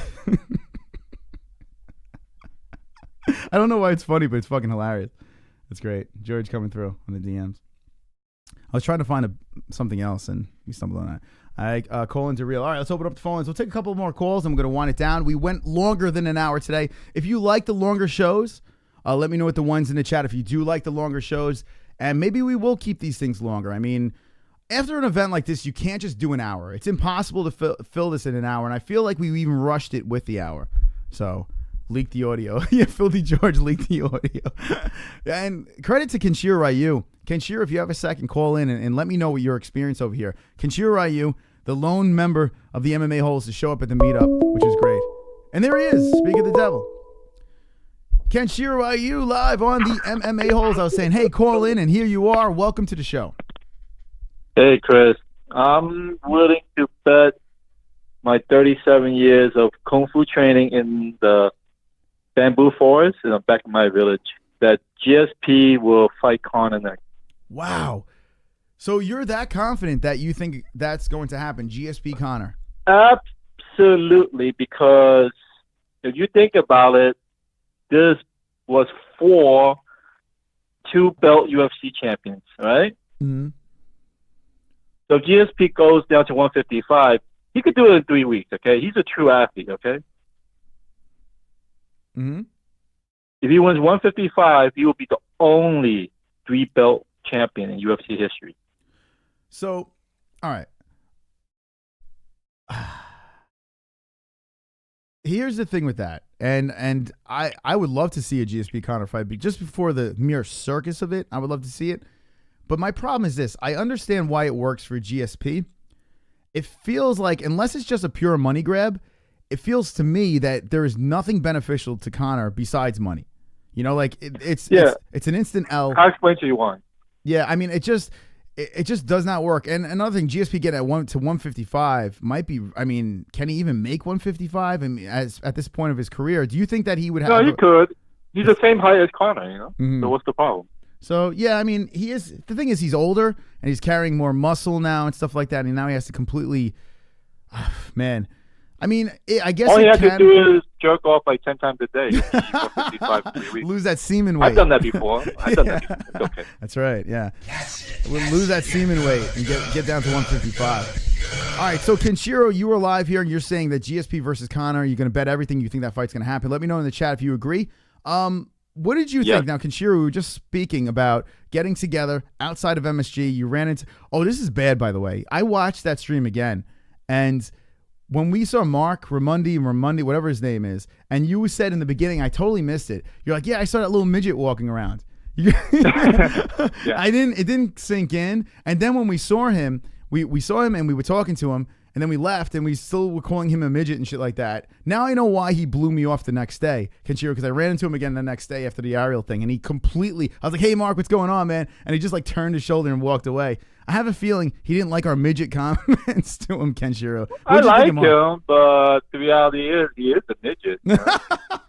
Why you gotta take it so hard? You know? Why you gotta be such a bitch? You know? Yeah, maybe that's what it was. I was nice to him. You know, like this is our on-screen personality. You know. Yeah.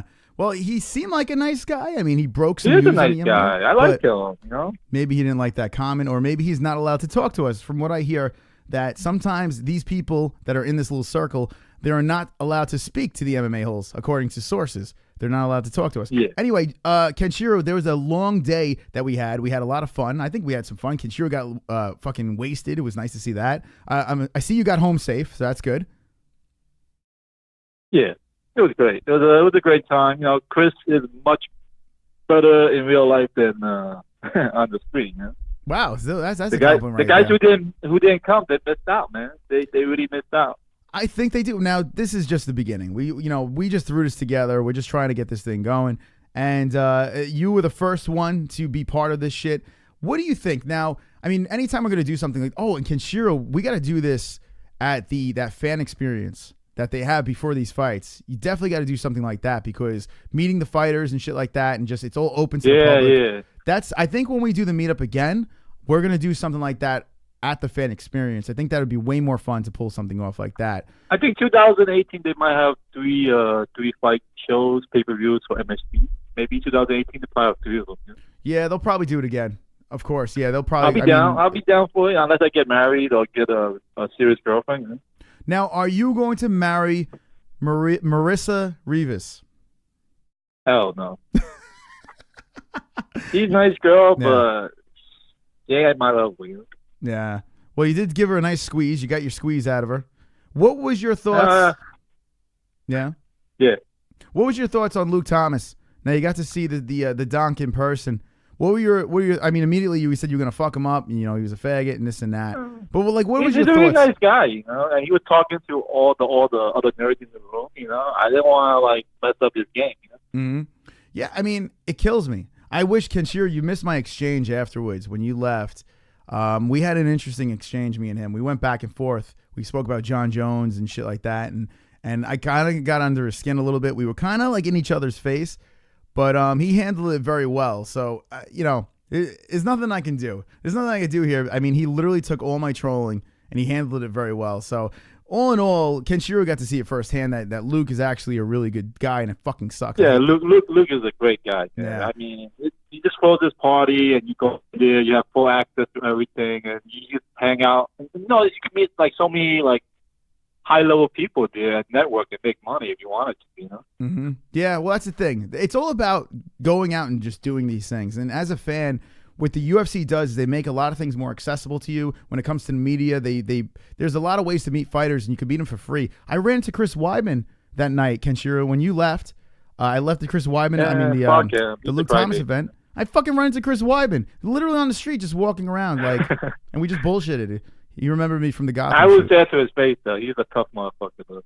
Who, Chris Weidman? Yeah. But he's still a crybaby, you know? How funny. So when him and Tyron Woodley were doing like the post show and stuff like that, and Tyron Woodley says that he wants to go up to 185, and Chris Weidman tells him, yo, bro, stay in your lane. You're way too small. Like, Chris Weidman's like, do you see the size of me and the size of you? Like, could you imagine? Like, Chris Weidman, you got to think, would run over Tyron Woodley. I mean, the size difference is just, it's obscene. Yeah, you'll run with Tyron Woodley, but I think GSP could beat up Chris Weidman, you know? That's an interesting one, Kenshiro. That actually is a very interesting fight. We were talking about that. I bet you GSP will clear the whole top 5 the middleweight roster, you know, including Whitaker, you know? Yeah, do you think he'll beat Whitaker? He'll beat him easy. Whitaker's sloppy, man. GSP would just grab everything he throw at him. He'll jab him better. He'll take him down, you know? They say you can't take Bisping down. Look at him. He just took Bisping down on every try, you know. How could you doubt GSP now, right? It's tough. It's tough to doubt him. I told you for months, right? I told you for months. Did. GSP was the man. You, G-Man, a couple others in the chat were very high on GSP. And listen, I never said that he wasn't a good fighter. I mean, you look back at his record, and I would show it over and over again. It's tough to put any negative words on him. My negative words were the last couple of fights with him just kind of laying and doing this and that, and then he comes back, fights at 185, and then puts Bisping away. Were you concerned in this fight? Like, so say if somehow Bisping got out of the third, do you think GSP would have been able to keep it up and go another 2 rounds with Michael Bisping? He could. I said all that blood might force a stoppage, and GSP knew that, and that's why he decided to kill Bisping. And he killed Bisping. You know? In the street, he would have choked him out and stabbed him. Man, that was great. It was a fantastic finish. GSP put on a clinic. The first round, watching GSP in the first round, I was like, holy shit, he's hunting down Michael Bisping. Like usually you see Michael Bisping the one like pressuring the fight, like pushing the pace, and GSP was like, no, I'm going to push the pace of this fight. And in the first round, GSP was doing that. It was a lot of fun to watch. The pressure GSP was putting on Bisping in the first round made GSP look like the bigger guy. You know? Mm-hmm. Oh, of course. He looked great. He looked fucking muscular, healthy. He didn't have a bad weight cut or anything like that. It was fun to watch. Kenshiro, any last words to the MMA-Holes? Yeah, like with GSP, if he did over 100, if he did over 1 million pay-per-views, if he fights Conor, it'll probably break the 2 million like UFC pay-per-view. And that could be 20 million for him, 50 million for Conor, and that's why that fight will happen. The UFC wants it to happen if the money comes down to that, you know. Yeah, money talks, and we've noticed that Conor will take anything if it has to do with money. So you never know. No, it's not that. I think Conor has an ego. You know, all GSP has to do is call Conor a chicken shit, and then Conor will want to take this fight. Besides it being the biggest fight, if he can make 50 million pay-per-view plus his promotions, he gets some more. It could be another like 75 million fight for Conor after Maymack, and it makes perfect sense for him, you know, to try to beat GSP, especially if GSP gonna kill himself to cut down to 155, which I think he can cut down as early as like end of December for the New Year's Eve card, or maybe January, February. Hey, if Conor GSP happens, I want it to happen not right away. I don't want it to happen now. I kind of want Conor, the Ferguson thing. If GSP has if GSP has 3 fights left in him, like if he's like, I'll come back and I'll have 2 or 3 fights. Let's say 2 fights.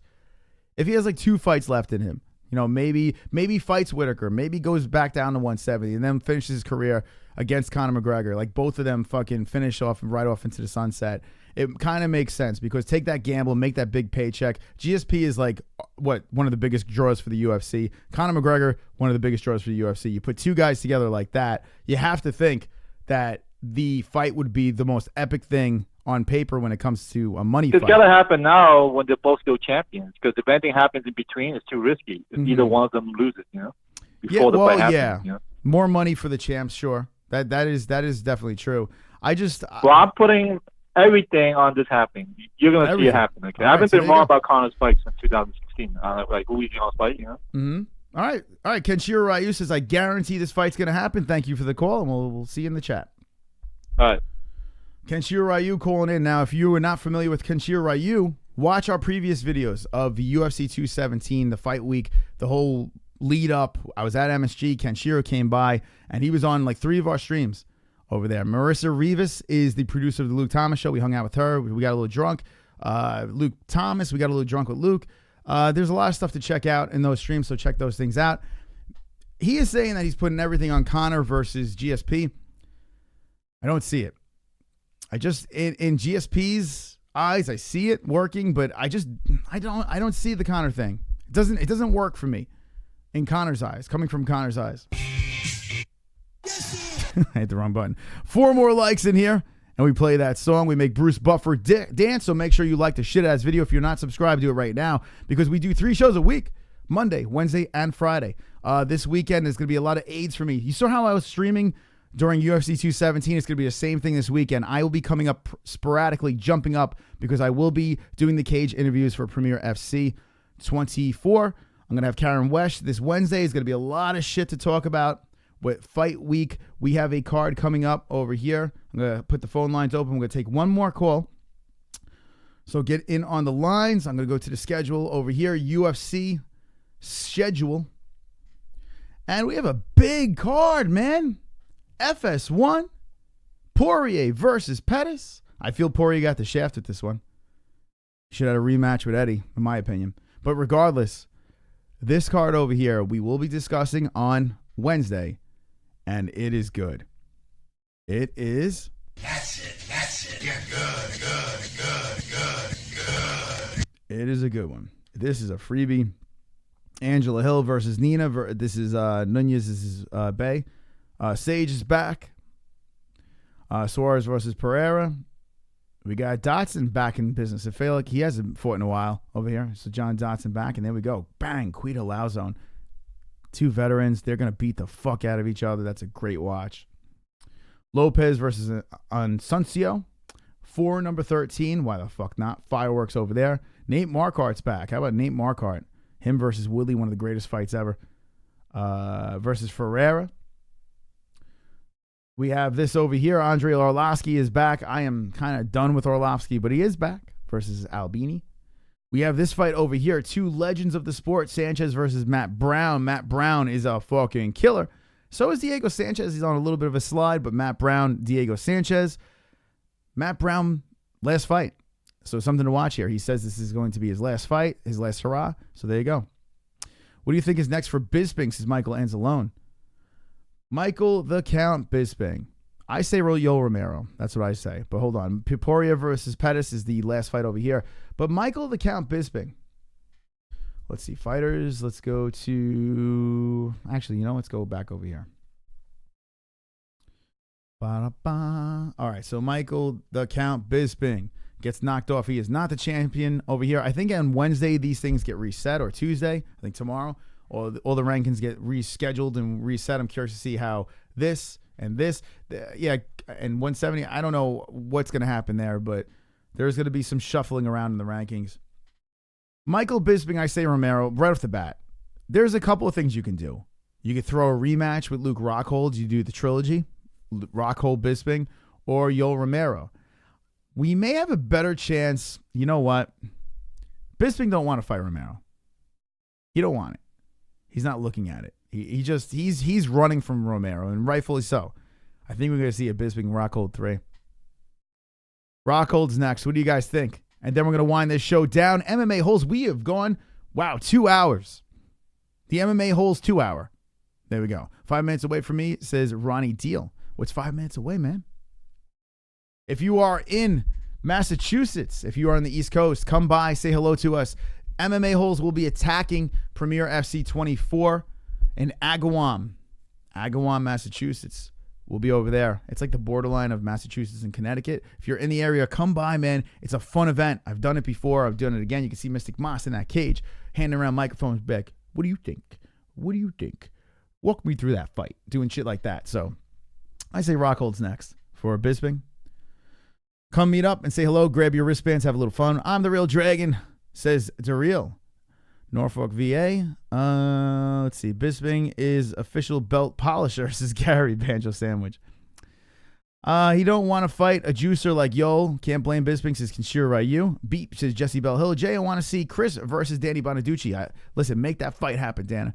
I'm going to have to get on a cycle, though, if that happens. I want a fair fight. Jay, I want to see Chris versus, I just read that. Bisping versus Romero. Says Kaepernick sucks. That's what he wants to see. Now, I would love to see the fight. I just don't think it's going to happen. I think he's scared of Romero. His next fight, it will be Rockhold, says Michael Anzalone. Law of Attraction. Nah, not luck. It was planned. Chris was cock blocking me, so I slid around next to her and worked into that long hug. Watch the video, check my moves. Yeah, Kenshiro, not only does he have the kicks, those limber kicks, but he molested Marissa Reeves. I can't say her name. I don't know why. Well, fucking Monday. Bisping calls out Hendo again. Wonderful. He's like, Hendo, come back out. Let's fight again. Massive two tits sounds great, says Gary. Daryl TV, the last black dragon in China, was killed by the yellow dragon. Beep, says Jesse Bell Hill. Go subscribe to Jesse. 1K, motherfucker. Wonderful. All right. Can G-Man walk straight lines and stuff? G-Man, if you are here, you say you are coming to Premier FC. You say you're going to be there. We need to see you there, G-Man. And in the chat right now, hit me with the ones if you want to see G-Man this weekend with the MMA-Holes. That'd be good stuff. G-Man with the MMA-Holes, Premier FC Saturday. Michael Anzalone. I'm sure you're not too far from there. Michael Anzalone, come on by. Say hello. Michael Flaherty, another one from Massachusetts. Come on by. Say hello. There's a bunch of people that watch over on the East Coast. So if you want to just have a little fun with the MMA-Holes, the after party's even more fun over there. You can hang out with Karen and some of the fighters and stuff like that and have a little fun over there. Jason Showers is going to come back. He's fighting. Maybe we could grab him on real quick, talk a little smack. Thanks, Chris. Is Conchio Ryu. I have Chris via third round TKO.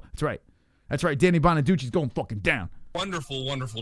There was a lot of aids in those streams. The UFC 217, me walking around MSG with Kenshiro and all that shit happening. There was a lot of weird shit going down. So it's a good rewatch. I rewatched it again. I had to relive it. The guy was selling me virtual reality and fucking like t-shirts and virtual reality and like rap. Like he had like a rap album, virtual reality and t-shirts, and he's trying to make me buy the shit. And I'm like, what is going on here? Only in New York. That L will never happen. I'm already retired from street fighting, says Kenshiro Ryu. Drunk Jesse was classic, says Gary Banjo Sandwich.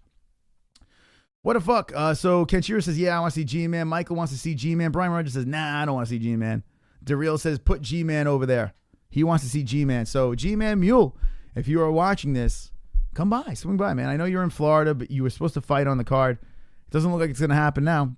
So, by the way, Karen's looking for a 145-pound fighter to fight a 3-0 amateur. This is an amateur fight. I'm going to throw it out there real quick. I think this is the last day to do it. So I'm going to throw it out there. If there is a 145-pound fighter, AMI fighter that could get a gym to back them, DM me immediately, or Karen Wesh. Find Karen Wesh and throw her a DM to fight a 3-0 man who holds a belt over there, 145. At Premier FC this Saturday. If you just want to go in there and try to catch a belt and you get a gym to back you on it, medicals are this week and everything like that. So get your information in immediately to the MMA-Holes. And maybe you could fight on the MMA-Holes. That'd be great. Imagine, I was thinking about it. I was like, imagine like you get down to 145 and like, fuck it. You know, I'm not a fighter, but I'll go in there and try to just grab a belt for the fuck of it. So if anyone is interested in that, you could get a corner. If you could get a gym to corner you and approve that fight, let's make it happen. I'll fight, but only girls, says Brian Roger. Nah, Michael, I'm all the way over in LA, says Darth Bane. Hilarious. I haven't been 145 since middle school, says Jay Smooth. Jay, come on, man. Swing on by. If you want to do a little road trip, bring that herb. MMA-Holes, it's a 2017 version of 3-card money, just with other bullshit, says Craig Lee. When Jessie drinks, you can really see the cold gray in her eyes and soul, says Darth Bane. How about Jessie Bell Hill? Like, you see the full circle of that stream. I skimmed through it, and you can watch the beginning. She's all calm. Her hair's fine. Her headphones are on. The microphone's working. And then as the stream progresses, you just could skip along, and you can see that shit is hitting the fan. She is just slurring. She's just fucking wobbling on her chair and having a great time over there. So Jessie had a little bit of fun on Saturday. If you missed it, go check it out. It's a good watch. If I'm 145, could I fight a girl? I cut like 8 pounds to get there, says Filthy George. Well, the girl is not fighting. It's a man. Just to fight in Virginia, it's free. Says he hate me. Chris, does she have a 170 she needs? I'll be down, says Kenshiro Ryu. Not that I know of, but Kenshiro, if you wanted to do something, seriously, no joke, like, let's not do the G-Man J Smooth thing. If you were really serious, like, if you have the corner, if you have the thing going on, where you do want to just catch a quick fight, have a little bit of fun, and get in the cage, it can happen easily. We could put it together easily, and I'll definitely stream that shit. I'll cover that shit, and it would be a fun thing if you just want to compete, you know. Jessie shit her pants last stream, says Filthy George. JBH, how many drinks did you have Saturday, says Brian Roger. So we'll get a drink count. All right, guys, thank you so much for watching the MMA-Holes Hour. We will be live on Wednesday night. We will be talking about what is coming up with Poirier versus Pettis. We're going to be talking about this weekend's events, where Mystic Moss will be.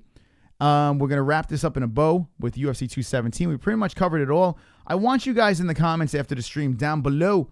Jump into the comment section and let me know what you thought about UFC 217. What's next for GSP? What is next for GSP? That's what I want to know. A lot of Kenshiro's betting the farm on Conor McGregor. I don't know. Maybe it'll happen. Whitaker is what Dana White says. Let me know. That is a debate that we need to have, and put it in the comment section when the stream shuts down. Thank you guys for watching. This is a fun one. We went 2 hours. This is our first MMA-Holes Hour, 2-hour show. So thank you all for watching. Hey, hold on a second. Before I go off the air, there are 49 likes over here. Get us to 50, and let's make Bruce Buffer dance one more time. Will we get 50 likes? Remember to share this stream. We're about to take over YouTube, one fook at a time. The MMA-Holes are wonderful, wonderful. The best MMA channel on YouTube. For those haters out there that try to throw shade on the MMA-Holes, they can lick my balls, because they are shook by our swollenness. We have it all. We are the full package. We are the channel for the fan. We are the GOATs. And we got 10 more likes. 10 more fucking likes. 51. Keep liking the shit out of this shit. Bruce Buffer wants to dance. Everybody dance. I've got 10 more likes. I've got 10 more likes. I've got 10 more likes. Fuck you, dislikes. I've got 10 more likes. I've got 10 more likes. I've got 10 more likes. I hope the dislikes die of AIDS. Bruce Buffer, thank you for the dance moves. You are wonderful, wonderful. There is our new 10 more likes guy. If the old 10 more likes guy is watching, we miss you dearly. We want you back on the show. So old 10 more likes guy, please, please, please, for the love of God, rethink, reconsider, and come back on. You don't have to be the 10 more likes guy anymore, but just come back, man. We miss you, my friend. Thank you guys for watching. Easy work over here. Keep liking this video if you're watching the replay. In the comment section down below, say, replay. I am watching the replay. Make sure you like the shit out of this. Share these videos. Oh, let's give it a little shout out real quick before I go down on all of you guys. Before I blow the chat. Lick my balls. Let's go over here, okay? This is the social media. Twitter is basically our bread and butter over here. Twitter at the MMA-Holes. Go give me a follow over there on social media. Boom, social media. But if you don't have Twitter, Instagram and Facebook is the place to go. But I want to give a quick shout out over here to, well, let's give it to, hold on a second. Let's give it to Jessie Bellhill, okay? Every time I throw a tweet out there, you know, I get a couple of retweets. Retweets are very, very important, okay? If you guys retweet these things, it just keeps on getting out there and spreading the word of the MMA-Holes. The shout out for this thing is this. Jessie is killing it on Twitter. Go follow Jessie Bellhill, Jessie_Bell_Hill. Go give her a follow over here. And where is she at? Throw her a shout out over here. Jessie Bellhill. She has nudes on her Twitter, so definitely. But check it out, 5,442 followers over here. Jessie does her thing over here. But I got to give a shout out to the crew, Jessie Bellhill's crew. This crew, now, they don't always jump into the chat. Maybe they're in the background. If they are, it's cool. But Jessie's crew over here, every time I shoot out a tweet, and Jessie retweets that shit, she sends out her goons of Twitter followers the awesomeness, and they go out there and they just start retweeting the shit out of these things.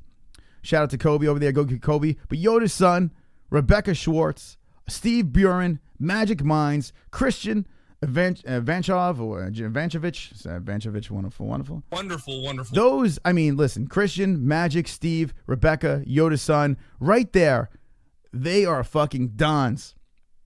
So respect to them over there on Twitter. Go give them a follow because they always support Jessie Bellhill. So every time she does it, I love the likes too. You guys liking the shit out of this, I appreciate it as well. Kobe, Warren, Yoda, and there's the core over there for Jessie. Martin Spain and Philip Vasquez over here. Philip Dubia Vasquez. Appreciate it. But retweets are very, very important, guys. If you get a chance, if you see one of my tweets, just throw a retweet out there. Spread the word of the MMA-Holes. It's the only way to piss off YouTube and the rest of the world over here. So I do appreciate that crew over there for retweeting my stuff. Retweet the shit out of this. Share the shit out of this. Tell everyone what the greatest channel on YouTube is, the MMA-Holes. And always remember, I'll see you Wednesday because we're here every Wednesday. Don't be an a-hole. Be an MMA-Hole.